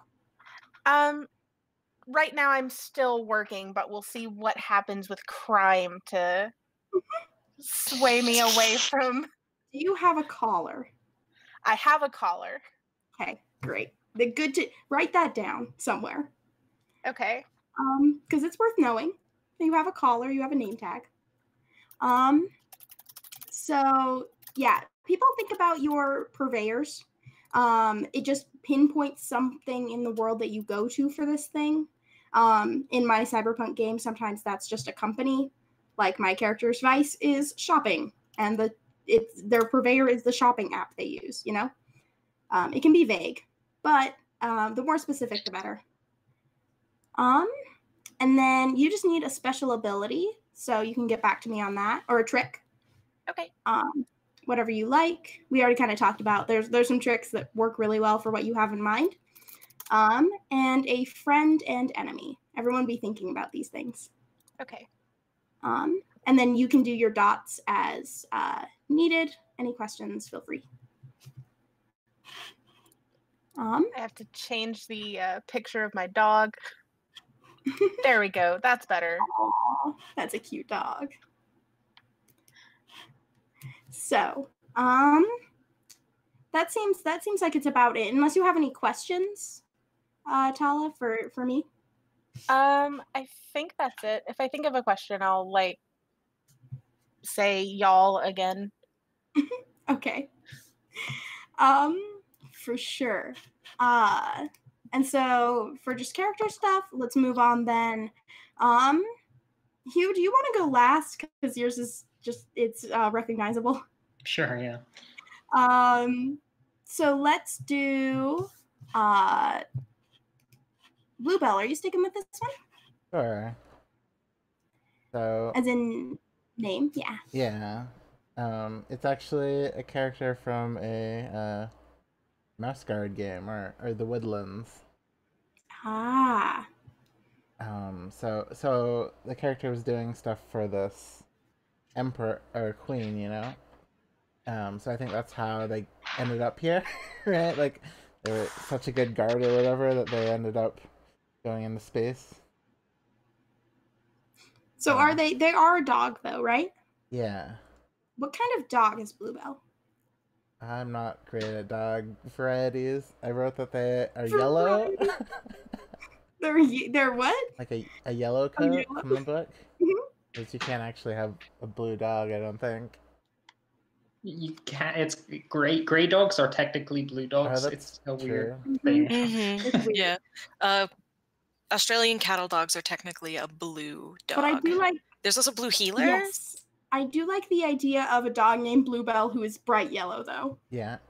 That would be so good. It's also like the inverse, right? Like when you're staring into the sun or whatever, like the yellow becomes blue. Yeah. You know, color, how it's kind of weird. Yeah, so yeah, like, just some sort of yellow dog, maybe a mutt of some sort. Right. And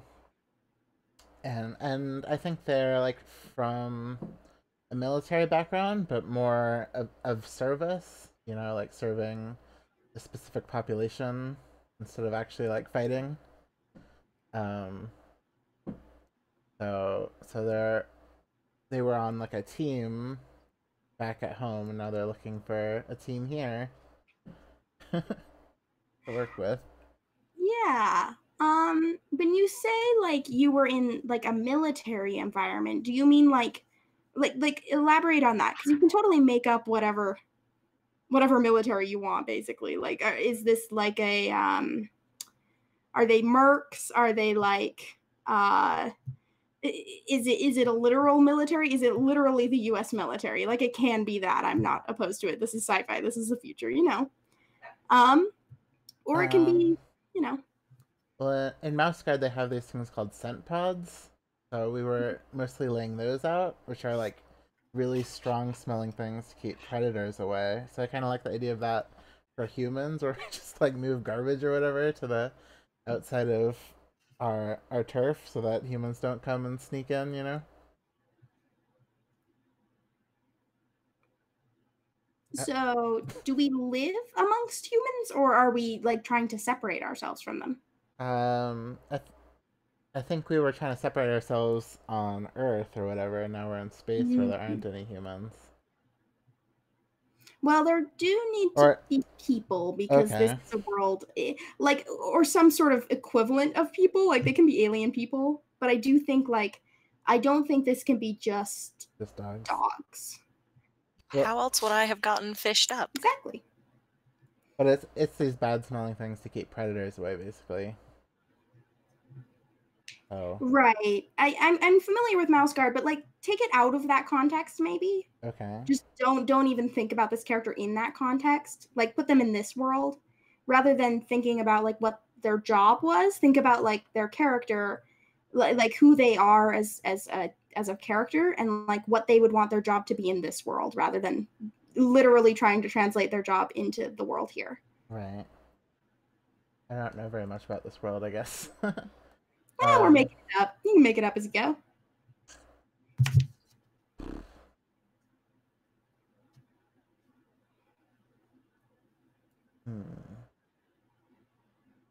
Like, I made up, like, their tiny islands and apparently fish horses, so go buck wild. Well, I do kind of like the idea of serving some sort of royalty here. Maybe that could be like the rookery. Like there are these birds we serve or something that help us get around, or Mm-hmm. and that would be tied into my vice too, because I like luxury. So maybe I wear these like robes of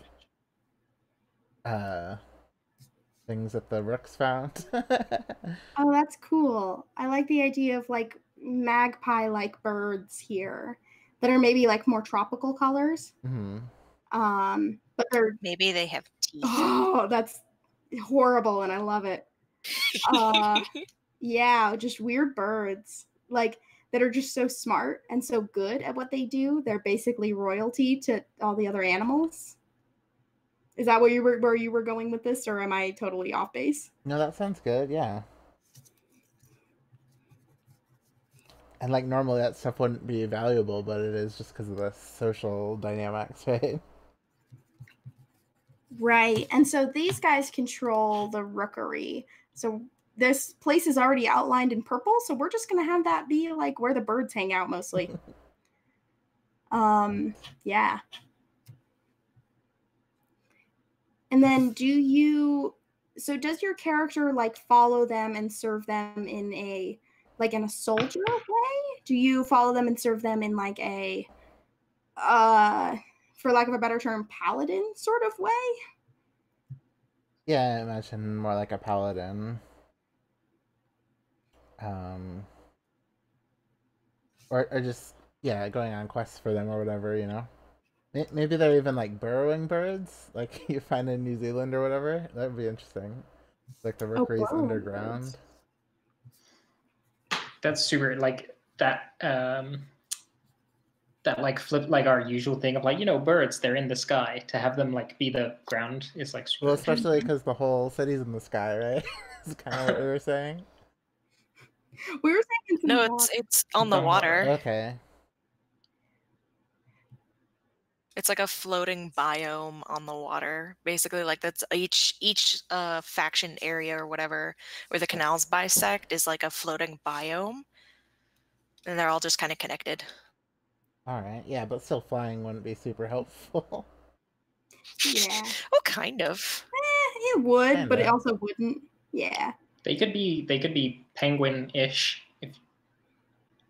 That would be interesting. Oh, I have a touchstone for this. Hold on. Is this the thing from Star Wars? Did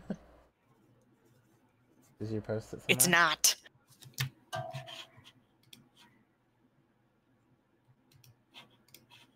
Dog manager. I'm really happy about that. I'm pleased with the title dog manager. Let's see this. People can tell me what I put it in the Discord. Gosh. Oh my gosh. Those are from the Subnautica DLC. Oh wow. They're like weird penguins. You can stand on them. They are weird penguins. That's true. They're like knee height, but like there's a glitch where you can just stand on them. And you can pick up their babies and then they get very angry at you. As you would. I like the idea of these, but like more, but smaller and really just super smart. Yeah. Like, these ones are really dumb. Yeah. I'm imagining like the penguins from Madagascar, right? Where they're like always going on. They always have a plot or whatever. Yeah. Super smart. And they have teeth also, it looks like. I'm writing down teeth. It's a recurring theme. They're just bad all around. We can just say that. But they're also really good. It doesn't look like they can fly, so that's important. Mm-hmm. I had a thought. Ostriches. Oh shit. They're like the birds. Y'all played Breath of the Wild? No. Yes. I watched someone play Breath of the Wild. I think I know what you're talking about. If you've played it, there's these birds that live in like the super hot area near Death Mountain that are like weird small ostriches, and they run around in circles, and they're kind of dumb looking, and they're red. They're kind of weird. They're just weird ostriches, and it makes me mad that you can't ride them. That That's might have all been that one of the. That might have been one of the That's parts where I fell weird. asleep watching my partner play Breath of the Wild because I don't remember them. Valid. I'm looking up what these guys are called. Yeah, I'm looking it up too. It says, "Can I ride an ostrich?"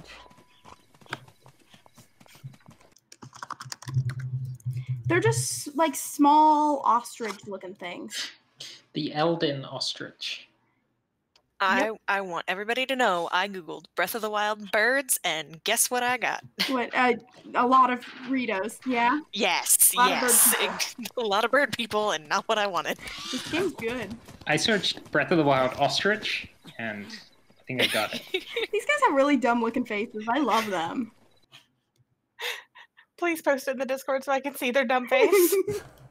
Hold on. I'm gonna copy image address. I love the video that's currently playing on stream. It's great. It doesn't actually show very much of the ostrich though. But Link just gets creamed multiple times. Those are some good-looking birds. Imagine those, but like way more colorful. I actually don't see a video playing on stream. Me neither. It stopped. It stopped. Okay. It was a short video. You mentioned it, and I went to it. I- Dang it. Yeah. I clicked over at just the right time.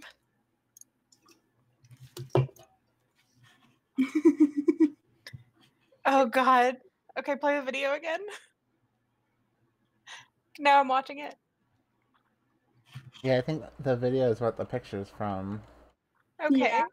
but it was only It is. It this is. little bit at the beginning. They have the dumbest face. They do. Have you guys ever seen an eagle look straight at you? Yeah. I was at a zoo the other day, and a bald eagle looked right at us, and I was like, "Wow, this is a dumb bird." They look so majestic from the side, and then they look at you, and it's like, oh right, birds are dumb. Yeah. What if it's just that? Like, what if What's it's that kind of bird that looks really like beautiful and majestic from the side, and then they look at you, and it's like, "You look dumb. You don't have any brain." I love birds. Birds are so funny, and especially because like eagles, they have to play a hawk noise to make people think that eagles are like big scary, when in fact eagles make like tiny little peeps, basically. Like chittering noises. It's really cute. Yeah. The only reason the dogs respect the birds is because they have very sharp beaks, and they will use them. I mean, listen, we could always just go the corvid route and actually just be friends with them and have them like both help us and hurt us. That's what I would imagine. That's why I thought of magpies, because magpies do that kind of thing. They're collectors. That's what I imagined. Magpies, but when you were penguins. describing them. Yes. Magpies, but if magpies were penguins. And colorful. I'm really Yes. attached to this colorful idea. I am attached to corvids as a concept, so penguins but corvids is good. I have a picture of a I don't know raven how that clear lives. it is. It like crows and ravens and magpies, and also blue jays. Oh. Just that Yep. bird family. Just the little black smart birds. Not little. Ravens are huge. Well, I would not call blue jays little black smart birds. They're little blue asses. I have a picture of a raven that lives near my house. I went to the Walmart really close to my house, and I have a picture of a raven picking up a piece of a hot dog and running away with it in the Walmart parking lot. That's so good.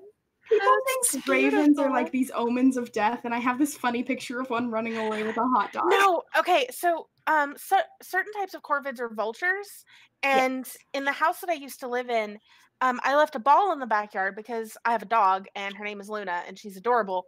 But I left a ball in the backyard and it's a big, giant bouncy ball, and I saw two vultures land in my yard, walk up to the ball, nudge it with their beak, and then proceed to bounce the ball around my backyard for a solid 15 minutes. Oh my God.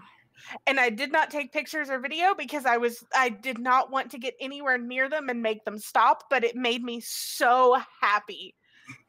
That's a beautiful occurrence. You witnessed a beautiful thing. Birds are so smart. Yeah, so we have smart birds, right? I like the idea of them being like traders here too. Like, Yeah. you go to the rookery to get things. They're just the black market. I don't know if it's the black market. It's just like the Aren't all markets black markets for dogs? right. Dogs can't buy things.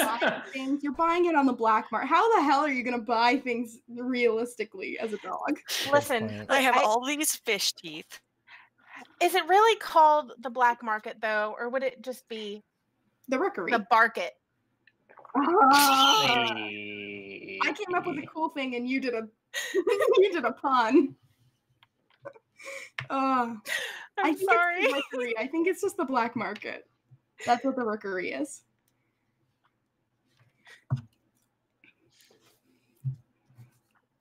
God.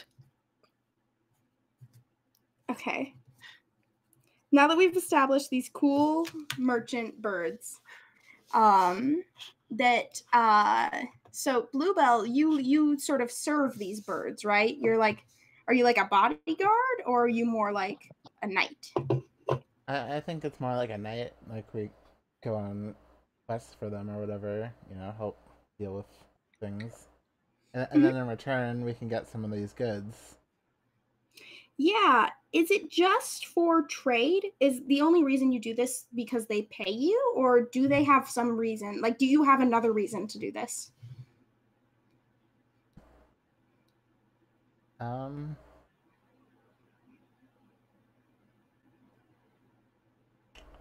don't know if I do it because the goods are valuable. I just like feel nice, Like I just want. It's more for the luxury of it, to just have these nice things.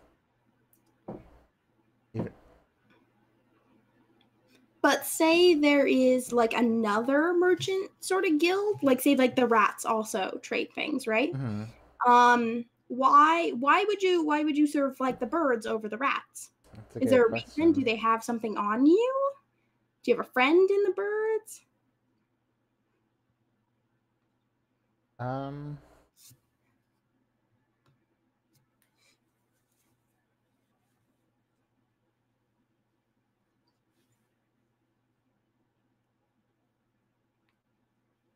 Well, before we were going for that like royalty angle, I'm not sure what that looks like.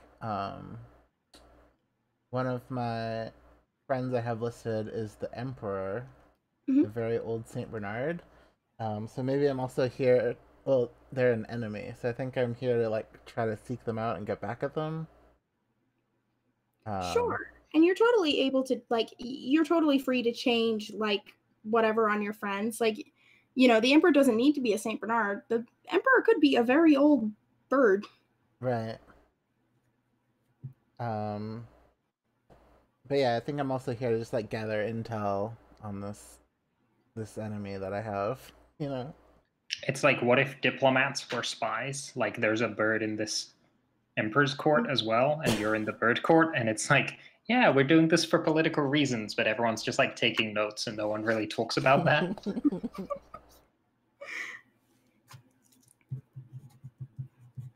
This is all very good. I wrote diplomats on my note card. Wonderful. So this Emperor, so they're just connected to these birds somehow? Yeah, they're just called the Emperor. But you have good idea that they're connected to the birds, which is why you're sticking with them? Yeah. Cool. All right.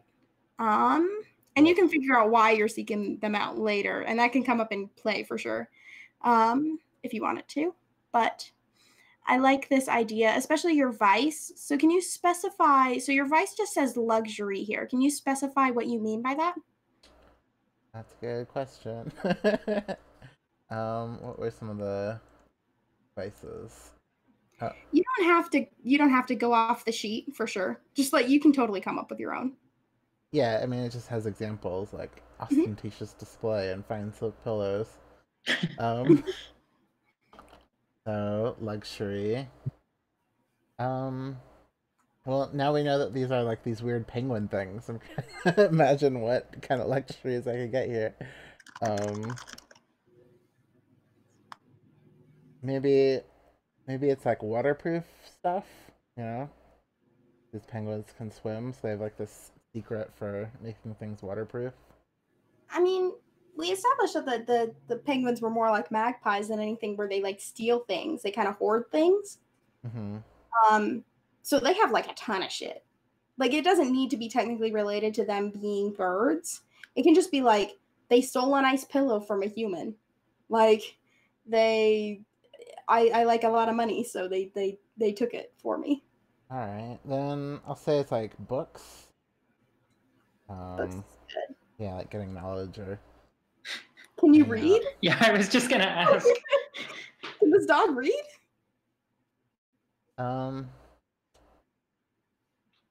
I think I can look at pictures. Okay, It's like kids' books. It's tactical training. Right? We need to know how to approach things. It's a hungry caterpillar. Tactical training. I love that. Oh my gosh. We're the dumbest gang of dogs ever.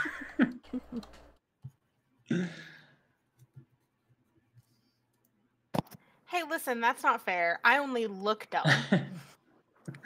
Picture books. Love it. Well, and dogs can't read, so like looking at picture books is gonna make you smarter if you can't read. That's how kids do it, right?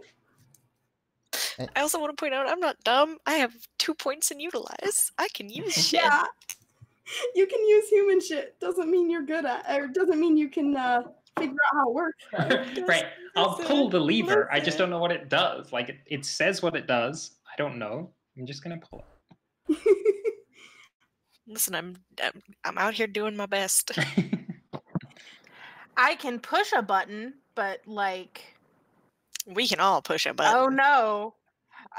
Oh no, I pushed this button and that might have been the wrong lever. Why do we even have that lever? So, Bluebell, you've chosen the canine soldier. I assume this is because of like your kind of knight bodyguard status for the birds. Right. So, are you there because they need protecting? Or are you more doing like you said, quests for them, like fetch quests and stuff? Yeah, I think it's more like ferreting these people out. Because all sorts of people come here. Mm-hmm. We have to gather information on them and plan out ways to find the bad people. I don't know. Like, how do you mean?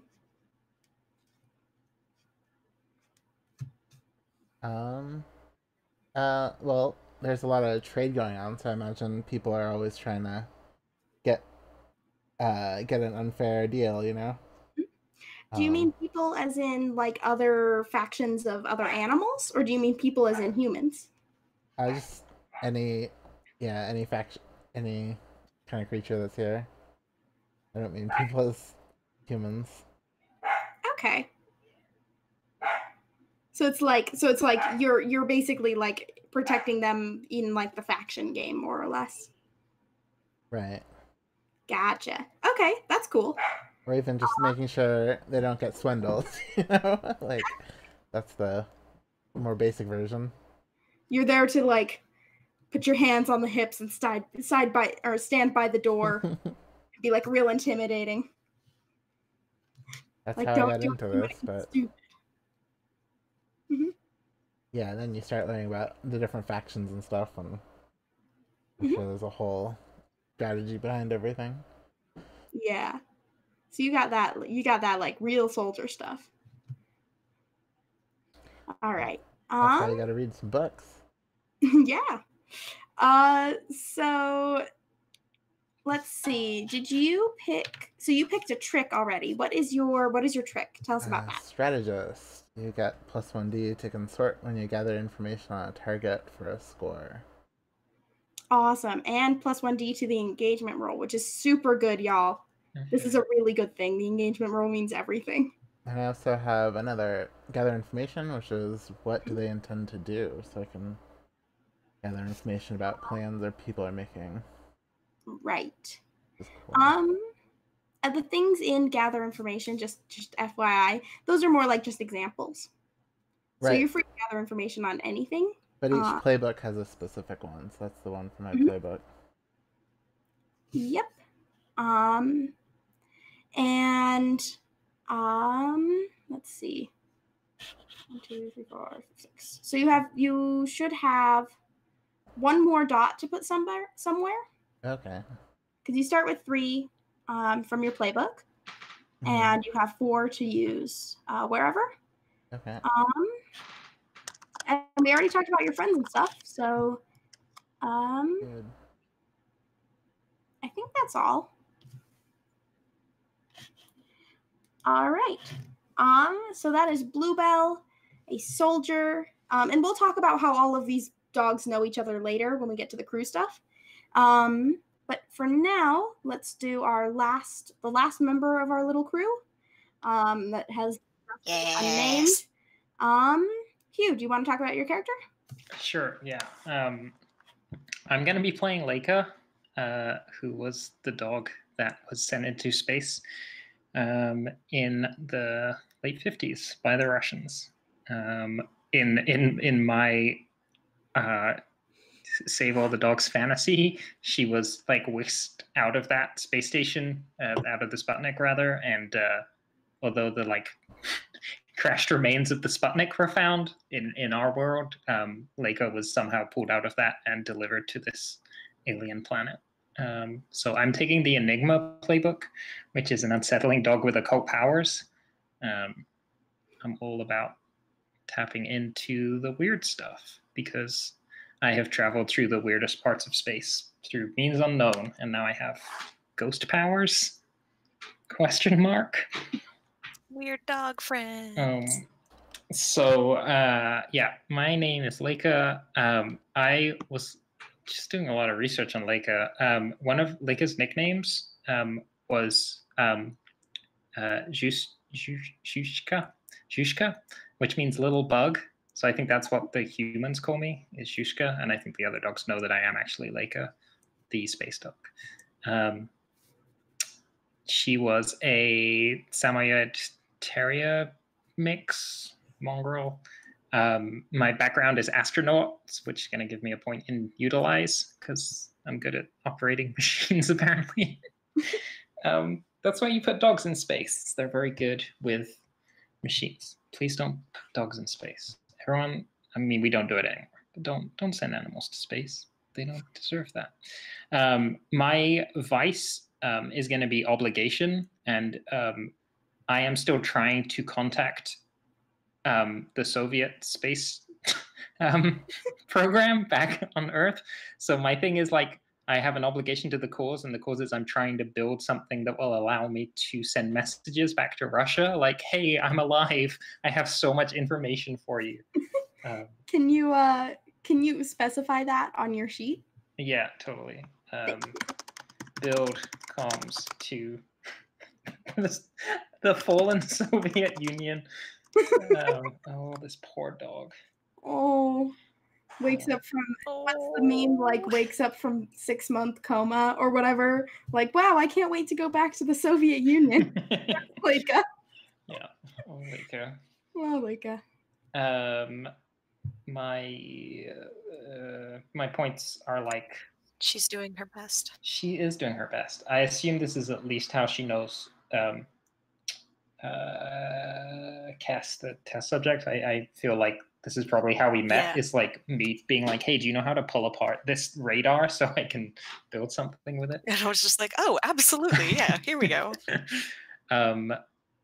Yeah. Also, they're both the weird dogs. They're the two weird dogs, right? So they're obviously buds. Yeah, so I took a point in utilize for being an astronaut. I start with a point in study because I'm weird. I start with 2 points in attune. I'm good at talking to ghosts. I took a point in command for being a space dog. And then a point in prowl and a point in scrap because I'm a terrier, so I'm like good at fighting.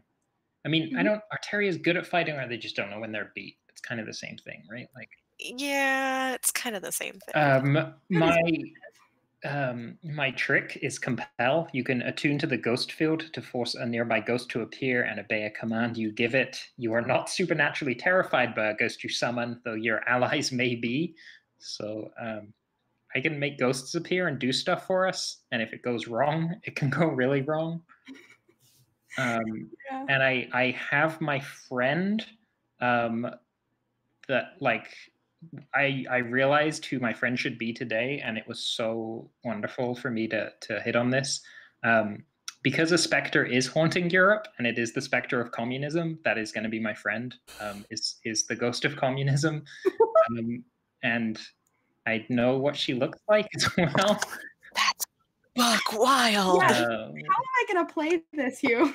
I don't know. Anyway, I just sent you a nice poster. You see this lady with the big red broom? Uh-huh. That's the specter of communism, and she's my bud. And we just hang out and chew the shit and talk about. Is there any way that we can just clip this one section of the stream so I can share it with every single one of my friends? Please. I'm kidding, but like, God. Yeah. Also, sorry, there's like some stuff going on at the bottom of this image that like I'm now just seeing exactly who is being swept up, and maybe I'm much less okay with this image. Yeah. It's, that might not be the one I go with on second view. But yes, if you look at old like Soviet propaganda posters, there's lots of like good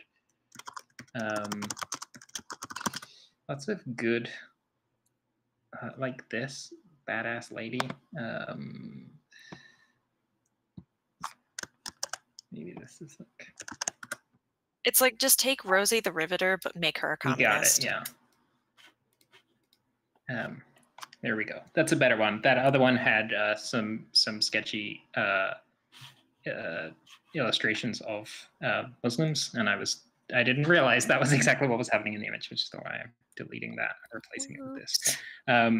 So yeah, so that's my bud is the specter of communism. I don't have an enemy yet, but let's extrapolate and assume that it's something about, maybe it's Uncle Sam, maybe it's like the spirit of Uncle Sam.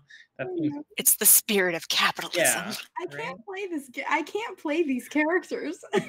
You can. You super can. There's that really. What's that guy's name? I came up with my friend. You get to play an old alien dog. I'm into old alien dog. He doesn't have feet. That's powerful. You don't need him. Who needs him?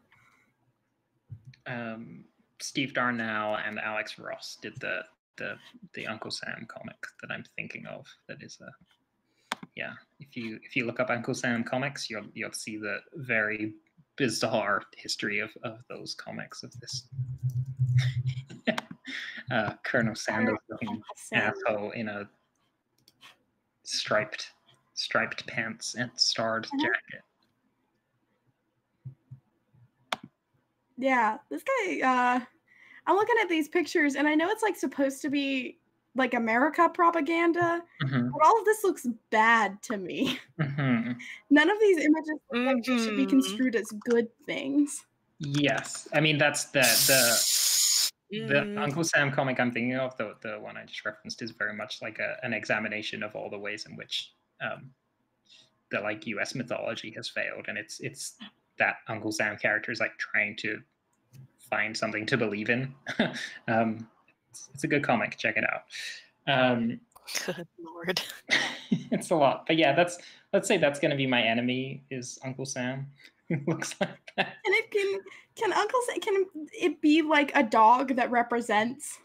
Can it be like a dog that's like owned by someone who's really into America? Sure, yeah. Okay. This has become easier for me. I'm sorry, I can't play the ghost of Uncle Sam. There's a lot of levels to that. Let me take a look. Here's the thing. Okay, let me tell you about the base Dogs in the Bark, the Enigma. Some of my possible friends include a sewer crocodile, an ape, and a ghost dog. So all of these are good. Yeah. I can play all of those, but the specter of communism is a lot to have on your shoulders, Uncle Sam included. I believe in you to do it. Uncle Sam, a crocodile? No. Uncle Sam, an ape? No. Uncle Sam, a ghost dog? Strange greyhound. What if so you know how America sent that one monkey up to space? Oh. What if your enemy is her? Yes. Okay. You can call her Ishmael. Why is she on an alien planet? We don't know. Why is Laika on an alien planet? We don't know. Oh, good. Okay, here's the thing. There was a macaque who was sending to space whose name was Sam, so that's perfect. Perfect. Yes. Sorry, I live by where they built the Apollo for the moon mission. So like I have a lot of really random space facts in my brain. Okay. Oh, this is a good picture of a monkey. Why did they make his suit just a big peanut? Like, I don't know. Was it the most efficient way to hold a monkey? Anyway, yes. Any animals that have been sent into space were saved from their shitty missions and brought to this planet, so they're all here. That's a key piece of lore. Oh dear. Okay, all animals. Gonna have to do some research for this one. If you're interested in other animals they've sent to space, there's been jellyfish that got sent to space, and also tardigrades, which I don't know if tardigrades count as animals, but they are technically, but they're like plankton level. That decision is up to whatever force decided to save all of these animals. There's just tardigrades everywhere. Haven't they sent mice into space also? That would I think so. Yeah. Jellyfish who were born in space actually hate being returned to places of gravity. They get really upset about it. That makes sense. I love that. I don't know what it means, but I love it. I don't know how a jellyfish is upset. Like basically somehow by observing the jellyfish, they figured out that jellyfish that were sent into space and brought back to Earth have depression. Wow. They get perfectly good jellyfish. Big mood. Look at this perfectly good jellyfish. You gave it depression. Oh, poor jellyfish. I'm sorry, jellyfish. Humans are we are something, huh? We're Yep. bad. Well, we sent ourselves to space also, so at least there's that, right? Yeah. We didn't We're about to do it again. Press jellyfish to space. I mean, also, like, it's more of the jellyfish that were born in space that when they brought them back, they were depressed. But, like... can have jellyfish born in space, though, is pretty cool. Yeah. I think tardigrades were one of the first successful things to actually, like, have kids born in space. These are just tiny bits of information that I pick up along the way, and I don't have any other information, so please don't ask. No, yeah, I had a thought I'm not going to repeat on stream. Okay. I'll put it in the Discord so y'all can laugh at it. Okay. So yeah. It's not anything bad. I just don't want to do the voice. I like that your special ability for a while just said ghost shit. Ghost shit. I was like still deciding, but then I was like, I was like, oh, if I compel and it's always the specter of communism, and then I was like, you know what, that should just be my bud. That's probably who helps you figure out this whole ghost thing, you know? Yeah, it's hard. That's like the form that the mystic force that pulled me out of my spaceship took. I don't know. Oh, maybe. That's pretty cool. She's definitely armed with a hammer and sickle, like one in yeah. each hand as well, obviously. Of course. Of course. I looked up space jellyfish, and there's just the popular science headline: "Spaceborne jellyfish hate life on Earth." So you're very right. I clicked over to the stream right as you popped that up, and I was just like, Me too. Oh man, I'm a space-born jellyfish. Love that. Same. They love space, man. Jellyfish were made for space. We all knew this from the start. They're weird. They don't belong here. They're also like weird smart, considering that their brains are just kind of dispersed throughout their whole body. They don't have brains. They just have nervous systems. They're literally just bags of nervous systems. It's horrifying. Well, yeah, that's like because they can't like have thoughts, but they're still like really weirdly smart for not having like an actual brain. You know what else is weirdly smart? Octopi. Can we please have octopi on our water world? Yes. Octopi. Octopi can be in the water world. What if they're like, ooh. What if they can talk? Yes. They're one of the like indigenous species, and they can talk, and they're like as smart as like a regular octopus. Good. They can talk. Good. I love it. We're doing it. Very human-like, creepy. Love it.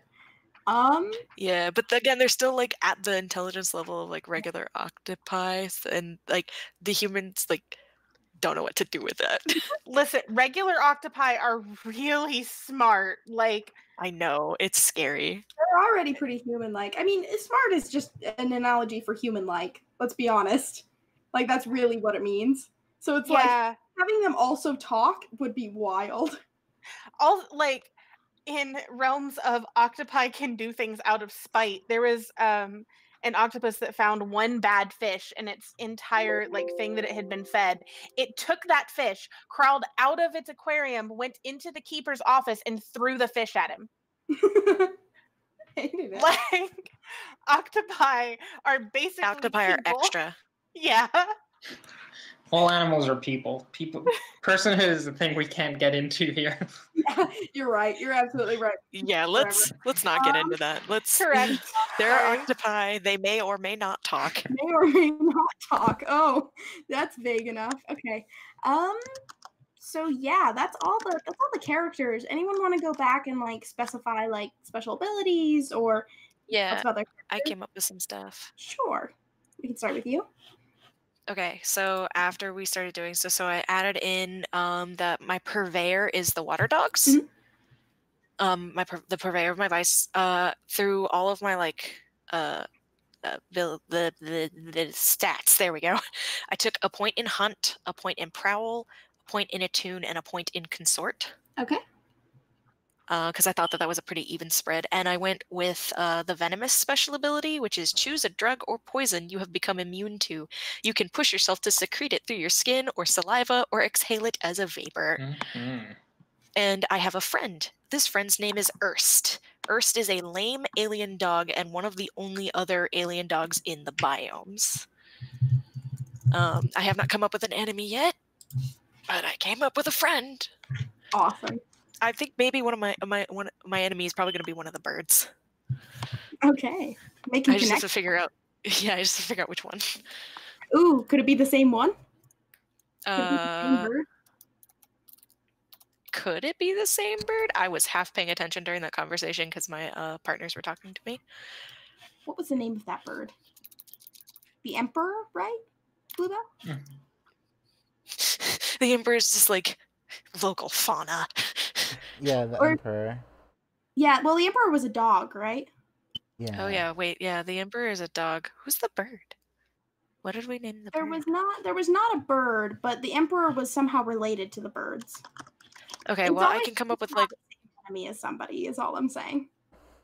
Yeah, I can come up with a bird. So I think my enemy's gonna be one of the birds, and I'll figure out a name and stuff. But I think that's all the extra stuff I added. Mm-hmm. So. I think I have mine finished. I picked Performer as my special ability. My purveyor of human affection is the Kaiden family. And they are also one of the people that work on the Barack Obama. My friend is Old Stinker, a charlatan rat, which I did take off of the under the friends area in the thing, and I have a reason for it, if that matters. Sure. The reason that this rat is my friend is the same reason that the other thing is my enemy, but it's how they dealt with it. And basically, this rat is aware of how smart I actually am. Ah. So, they are my friend in that they can get into smaller places that I cannot and do investigating that I can't. However, one of the octopi is also aware of how smart I am and wants to do everything that they can to get me out of running the boat. So yeah. Okay. So I did not pick stats because I don't know exactly what to pick for, because it gave me consort and it gave me sway, which are ones that I think fall into what I've been describing as my concept for the character, but I don't know what else to pick. So, I mean, you're a talky person, so you can like stick with if you're more of an honest if you're more of an honest dog, rather. You could go more. You could add another thing to consort. By the way, we can't go over 3 dots in it or over 2 dots in anything right now. Okay. But I'll be lenient on it, whatever. But you can put another dot in consort if you would like. Okay. Something that is good for Blade's characters is kind of min-maxing, because since you get to choose what you do at any point, you can decide, I'm just never going to do talky stuff. I'm just never going to roll for talking. And you never have to, basically. I never want to do like fighty stuff because that's just not Massey's thing. So I probably am just going to stay out of the prowess area. However, I would recommend some prowl to you since you do the swimming, right? Or you're not the swimming dog? I am the swimming. I am a swimming dog because I pull the boat. We're both swimming dogs. That's right. I would recommend some prowl to you since that's Okay. the swimming skill. And I should probably put like, would pulling this boat be a utilized kind of thing? It is made for dogs, so no. Okay. However, it would probably be a finesse thing. Okay. So I will put 1 in finesse then. Okay. And maybe something in like survey as well. If you're the lead dog, you said you're like the dog who like scouts things out. That might make sense. Okay. As long as you make sure you got 7. And feel free to rethink any of these things before we start playing. As long as you haven't rolled anything, I'm fine with you changing stuff last minute. But once you roll, everything's set in. I would say. Gotcha. So let's see. Anything else that you've changed? I don't think so. Did we talk about your special ability? Is that not what the tricks was? That's tricks. Yes. Sorry. Yeah, I picked performer. Can you say what that is? Yeah, so when you use a disguise or other form of covert misdirection, you get a +1 dice to rolls to confuse or deflect suspicion. When you throw off your disguise, the resulting surprise gives you the initiative in the situation.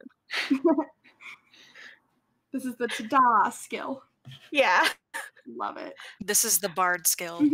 Anybody else have a trick that they haven't like described to our the people watching the stream yet? I don't remember if everyone went over exactly what their special ability is. I think me and Tala were the only people who hadn't. Okay. Did you describe exactly what your... Yes, you did. Okay, I remember now. Okay, then let's move on to the crew. Can we take a short break? I have to use the bathroom. Absolutely. That sounds like a great idea. Cool. Let's take 5 minutes. Okay.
Okay, awesome. Let's get into this crew sheet. So plan is to end in about half an hour.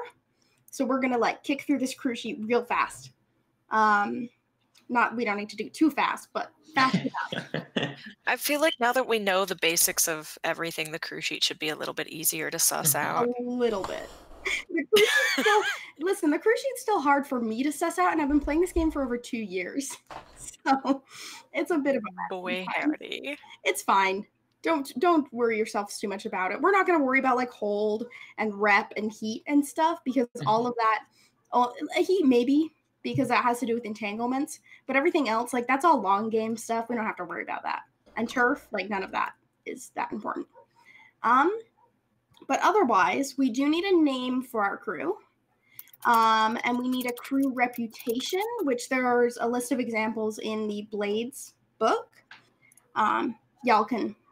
I think Dogs in the Bark also has a couple examples. Let's see what they have. It looks like they're called something else, though. I don't see crew.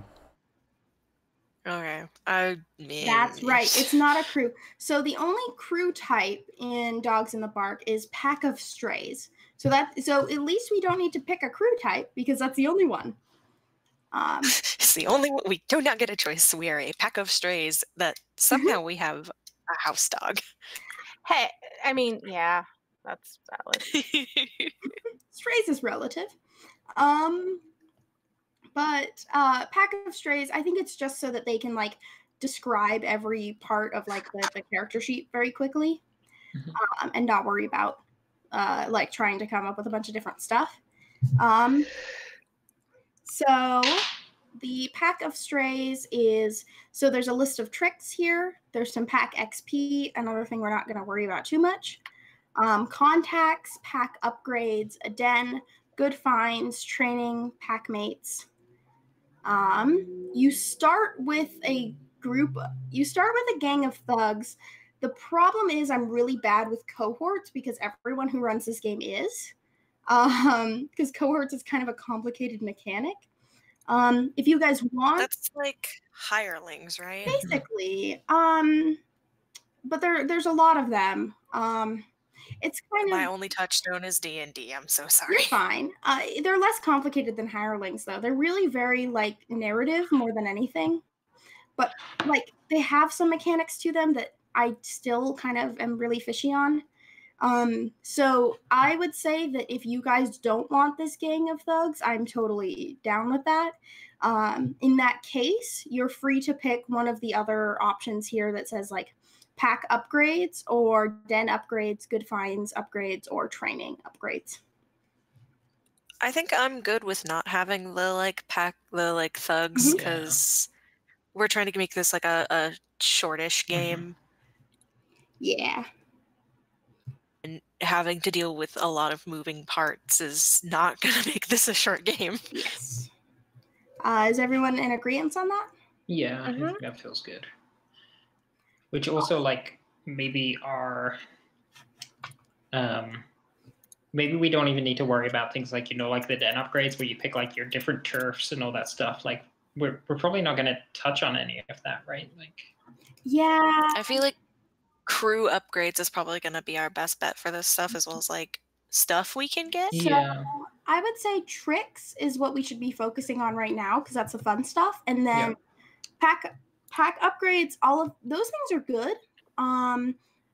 But low profile, that doesn't matter. Elite skulls, elite thugs, all of those things, like that's just cohort stuff. It's like Lucky Exit is a good one. Lucky Exit's a really good one.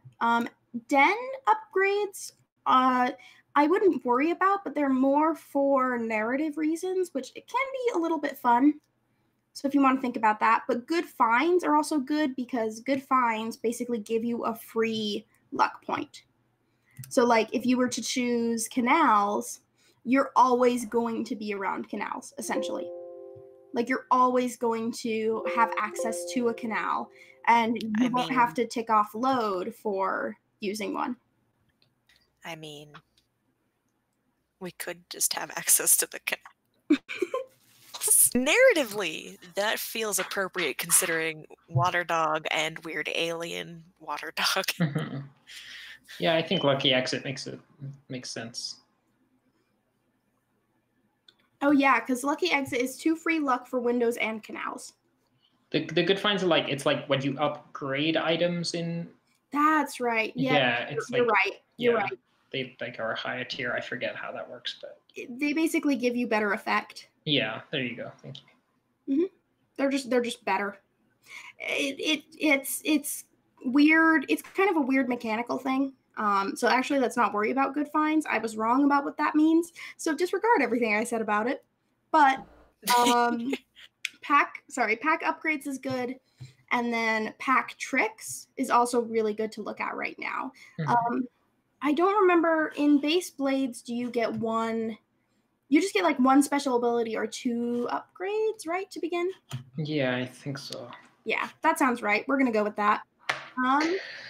Can I pitch 2 of the tricks that we should probably choose from, in terms of what is going to be useful to us? Go for it. Pitch. So there is Veterans of the Street, which is you get +1d to resistance rolls. So that is like if something bad happens and you're like, no, that's not what happens. Instead, this happens, and then you roll dice and take. That basically guarantees that anybody can resist something with at least one. Yes, yeah, for sure. That or positive reinforcements. When you perform a group action, you can count multiple 6s from different rolls as a critical success. If we're going to be doing a lot of stuff together, that's like a good way to ensure crits. Like the other stuff is like maybe not going to be that useful for us in terms of like we're only ever going to do 1 engagement roll in this probably. We don't need to worry about turf, like unless you want to take top dogs to get a stat boost, but otherwise, like, yeah, those are my pitches anyways. Those 2 is the veterans and positive reinforcement are probably the smartest ones. I like veterans better, but like I am not like the last say on this. I've never played this game, so I lean towards positive reinforcement, but I'm probably don't count my opinion. No, of course we do. You're playing.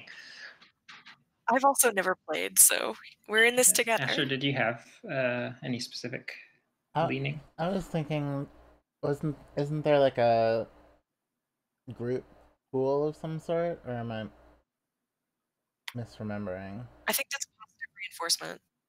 Okay. Yeah. Okay, then let's do that. I think the other thing I like about that is it says something about us as a team. Like we do well working together is like a nice thing narratively that says about us. Yeah, I like It means group we actions. It's good. Yeah. Okay, cool. Easy. There we go. Awesome. Perfect. I'm glad that there's the only the one, because it makes choosing one way easier, because you don't have to worry about like veteran ones or anything. So we chose positive reinforcement. I will write that in a moment. Is the crew already filled out? Yeah, I took the one that we already had and just deleted things that. You're awesome. Thank you. And we can also take a trick, or were we just focusing on that? Oh, that was the trick. Sorry, Oh, right. That was the tricks that we took, and I'm gonna give you guys an extra upgrade because we are getting rid of this. I just delete this. Hold on. No, I can't. Just kidding. We're gonna get rid of this cohort because cohorts are complicated, and we didn't talk about it. So yeah, you guys are free to pick one of the upgrades for like your lair. Again, quality and stuff, that's all kind of complicated. Training is downtime stuff. But crew upgrades can be good. Lucky Exit would be good for y'all. Yeah, that's a good one. I'm definitely leaning towards Lucky Exit. Okay. Yeah, I'd like Lucky Exit. Okay. Perfect. Oh, that one takes 3 anyway. Don't worry about it. Can we describe this lair? Like, where are we? Oh yeah, we should like describe where we like hang out, right? That was the next step. So we do have, you guys do start with some sort of den or lair, just where y'all hang out. Like it doesn't have to be like a lair, you know, like it can just be like where y'all hang out, you know? Not in a volcano, is that what you're saying? We don't hang out in a volcano. Not necessarily. But think of like places that would be on this like that would be in this area. You can pick like a place that actually exists that is named on the map here. Like you could pick somewhere in Bear Lane, or you could pick the Hound Park, or like that's a lot, but I'm gonna be pretty lenient with it. Like whatever. Like you could pick the Lamp Black Warehouse, stuff like that. Like all of that is free game, or you can make up your own place in the world where y'all want to hang out. Just wherever. So there aren't any docks on this map really, but I think like docks would be that's really thematically good, yeah. appropriate. Like there's just like this like one warehouse that's like just got this whole back room that's just empty or something, and we're just like, this is ours now. That's definitely in the Blades It's book. just full I've of seen it. garbage. Yeah, I'm with that. Yeah. I'm very good at making up stories, y'all. If you just ever want me to stop, just tell me. No, I like that a lot. Yeah. So what are we thinking? Probably somewhere near the water, right? Yeah. You can draw whatever you want on the map, or you can pick a place that already exists next to the water and say, like, this is where the docks are. Is this where the docks would be? Is this like your own makeshift docks, or is this like the humans' docks? Ooh, that's a good distinction to make. What? I Why would like the docks have docks? you see like the Lamp Black Warehouse on the map. It's over here. Yep. Yeah. So my two suggestions would be either here or here, because one, this canal already looks like it has little like dock things here. But two, this also gives us access to like a bunch of open water over here, and then whatever this is, it's called Tangletown, which seems like a good place for birds. Maybe, I don't know. Well, we also have the Rookery, which is just on the other, like it's basically like to the east. That's true. Okay, so like the Rookery is probably better for birds. I don't know what Tangletown is, but it's really cool and I like it. It does look really, really cool. That looks like a place where guests would hang out a lot. In Blades proper, it's, I believe, if I remember right, it's a bunch of boats that are like, or a bunch of old boats that are laced together and are literally a town where people live. Yeah, that's what I made a town like that in my D&D game, except I called what I called it doesn't matter. It definitely wasn't named this port. Anyway, moving on. But in this case, Tinkletown can mean whatever we want because this is our setting. Oh my god, wait, I just noticed that right next to there's this thing that's just called Fishmonger's Row. Good for snacks. Good for snacks. Good for snacks. What if we lived there? Or not lived, but met there. I could live there, but... I think a good thing, yeah. It's... cities are funny. This is like, this entire city should be flipped, but like the idea that we live in the like... probably like the smelly part of town that rich people don't want to live in makes a lot of sense. I feel like we're less likely to get like shooed away. You know what I mean? Like. Also, I smell like a fish. Perfect. Oh no. Yeah, that's true, huh? Oh, and also this map is weird and wrong. The Blades map is complicated and weird. But it doesn't matter. Yeah, I do like the idea of Fishmonger's Row is where we are around. So is there a specific building, or do you guys just hang out in this alley, basically? I like the idea that we have a building, and I could pitch that we have the building that everyone in the area is like, oh yeah, that place is haunted. Like, don't fucking go near that. Like, it's abandoned for a reason. And it's like, yeah, that's where the weird dogs hang out. Like, maybe it's that building up in the very top corner next to is that Taylor's Avenue? Mm-hmm. This one? Yes. I don't know how to ping, so I'm just kind of hoping y'all know what I'm talking about. You just left click for a long time. Can I pitch the same block I but did it. down here, so we're like by the crossroads, which are good and superstitious. I love that. Yeah. I'm good with this one. This building. I am There also. it is. Here? Nice. Yes. That. Yes, that is our cool little meeting place, our clubhouse. What is it? What is this building? What was it originally, Elite? I wanna maybe it was like an old like not a fish market. I feel like the fish market is further on, but maybe it was like a place where like fishing supplies were stored for like a specific like fishing company / boat / whatever, but like they went out of business or something, so it just got abandoned. Mm-hmm. Yeah, it's like storage, and it's still full. Yeah, of all so that. it's yeah. I have a pitch for what Tangletown could be. Yeah. So what if Tangletown was, instead of like a bunch of boats, because Tangletown's actually supposed to be really big on this map, it just looks little. Mhm. But like, what if it is little? And what if it's actually like a bunch of like skeletons that are wrapped up in like fishing wire, essentially? Or like, of like giant That's sea beasts? terrifying. Of like sea beasts? yeah, like, I love it. or like, Oh. it's confusing. Nobody likes to look at it, so like nobody really lives over in Limmerfield over here. I mean, they do. Wait. Here's the thing. They will. It's just not going to be people who choose to live there, right? Like, That's true. I have a pitch for where we are. There. Yes. That there are these parks nearby, so I'm imagining those as like amusement parks, and then where we are like the all the people who work there and like develop stuff for them, and then and this Tingletown like frightened people away, so now it's all abandoned. I love abandoned amusement parks. That makes me happy. Same. Tingletown. Did it just wash up one day? Maybe we're I think it's Maybe slowly been growing. I think Oh. it's slowly been growing. I think the first one was like a massive monster that got just like caught in a bunch of wire and got stuck there and it couldn't move.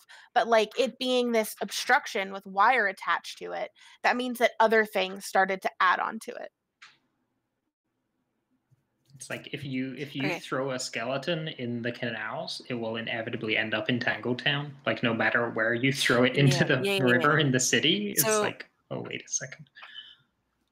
So this is I'm not gonna talk at length about this because it is a little dark, but like you know how like a lot of the pollution in our oceans like right now is like old fishing nets and Mhm. stuff. Yes, Humans are terrible and don't learn from their mistakes. correct. That was Yep. exactly what I was saying. Yeah.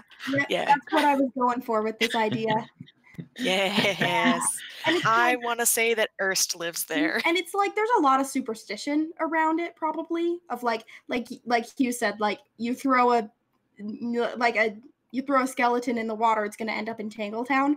Realistically, it's probably just because of the way the water flows.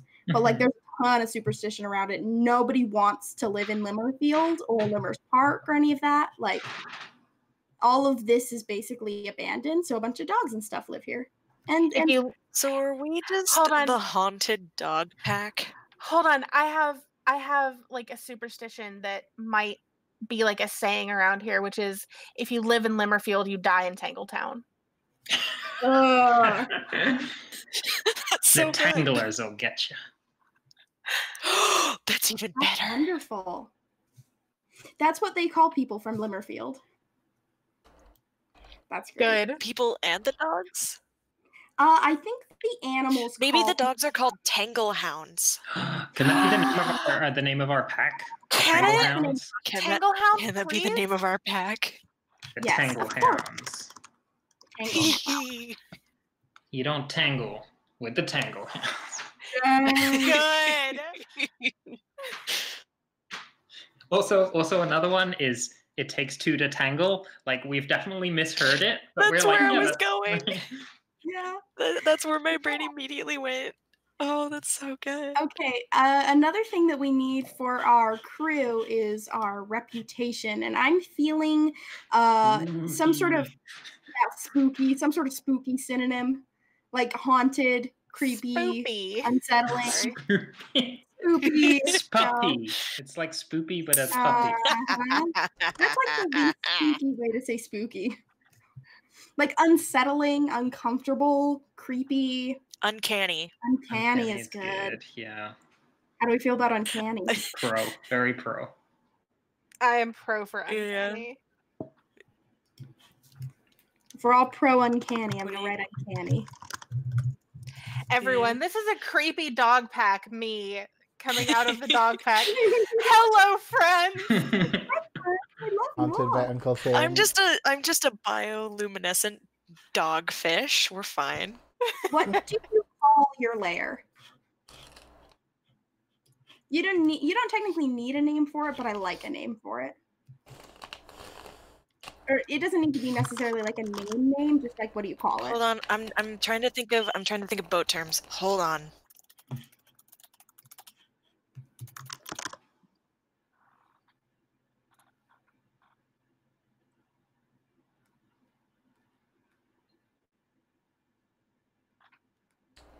What if we do like the post-apocalyptic thing where you just like find something and call it that?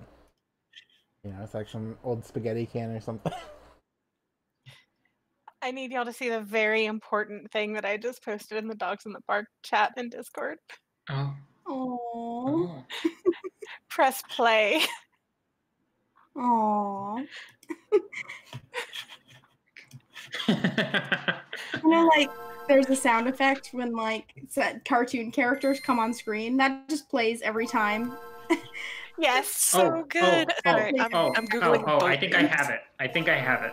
Okay, Just go on. Sorry, what Asher just said about finding the old spaghetti can. The fact we live in a fishery. Do we live in the uncannery?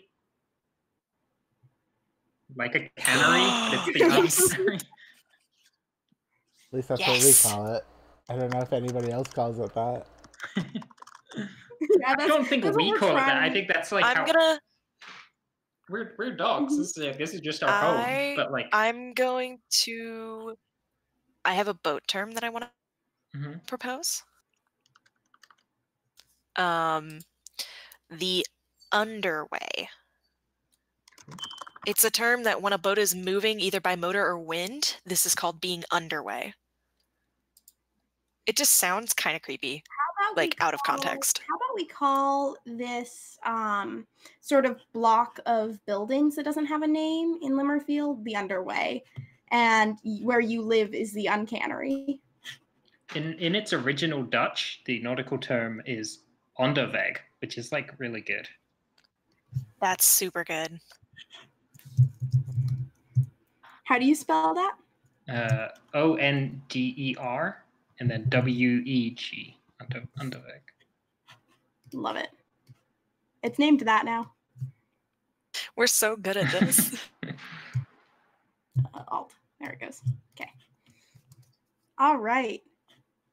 And then the lair was named the uncannery.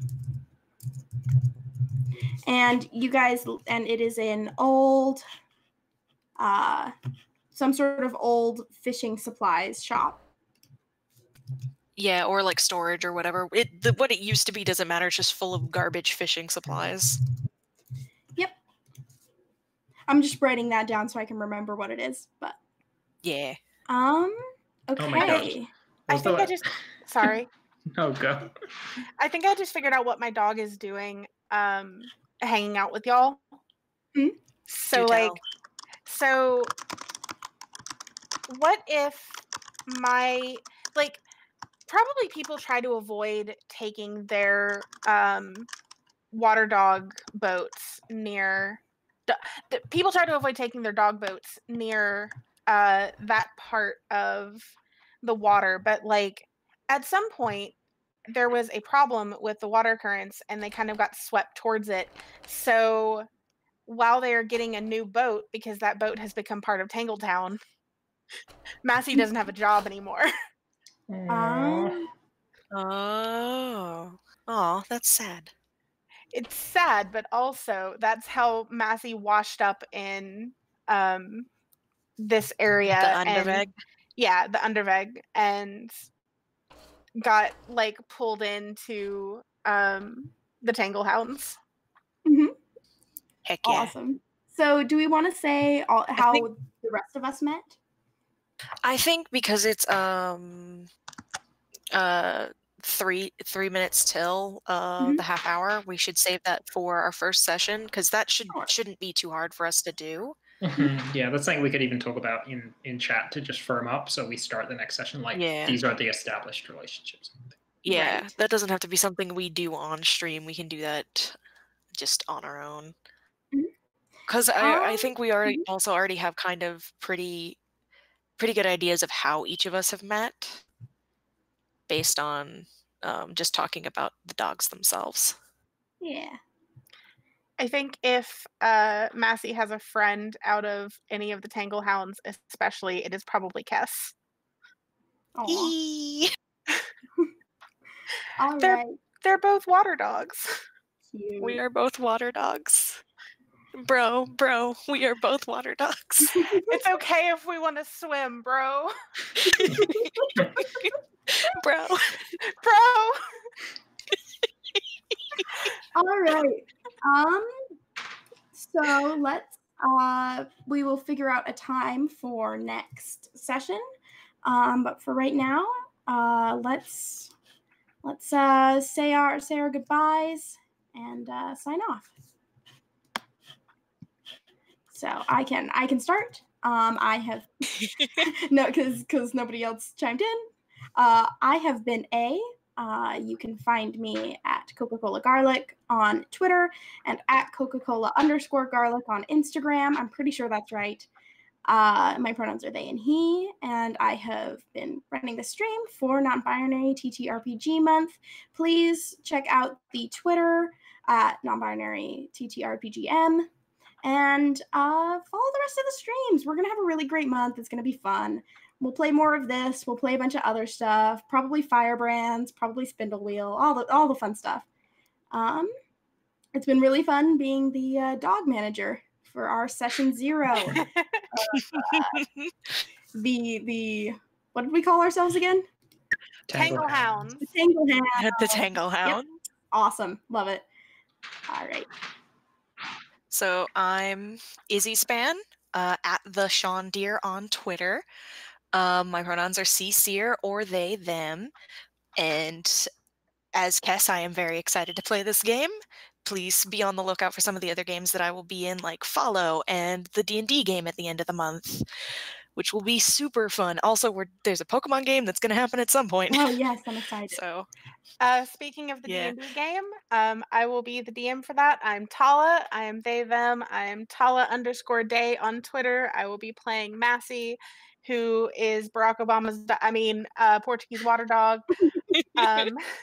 I'm going to be running the D&D game at the end of the month. I'm also in a game called Knave, which will be run by my partner. I am in the Pokemon game. I'm in this game. If I can throw myself into other games that happen at times that I'm available, then I will be. But yeah. I'll go. So I'm Asher, they, them pronouns, Asher on Twitter. And I'll be in a few more of these games too. I'm planning to run Storm Riders, so if you're interested in that, come check it out. It's a game where you play like a 80s TV show. And I might run a Pokemon game also called Melody of Neverending Summer. So I'll be doing lots of things this month. Hope you all come watch. Asher's also been the one who's been doing all the fun pictures in the stream and stuff. Yeah. Thank you, it's Asher. been very, very fantastic. Yeah, thank you.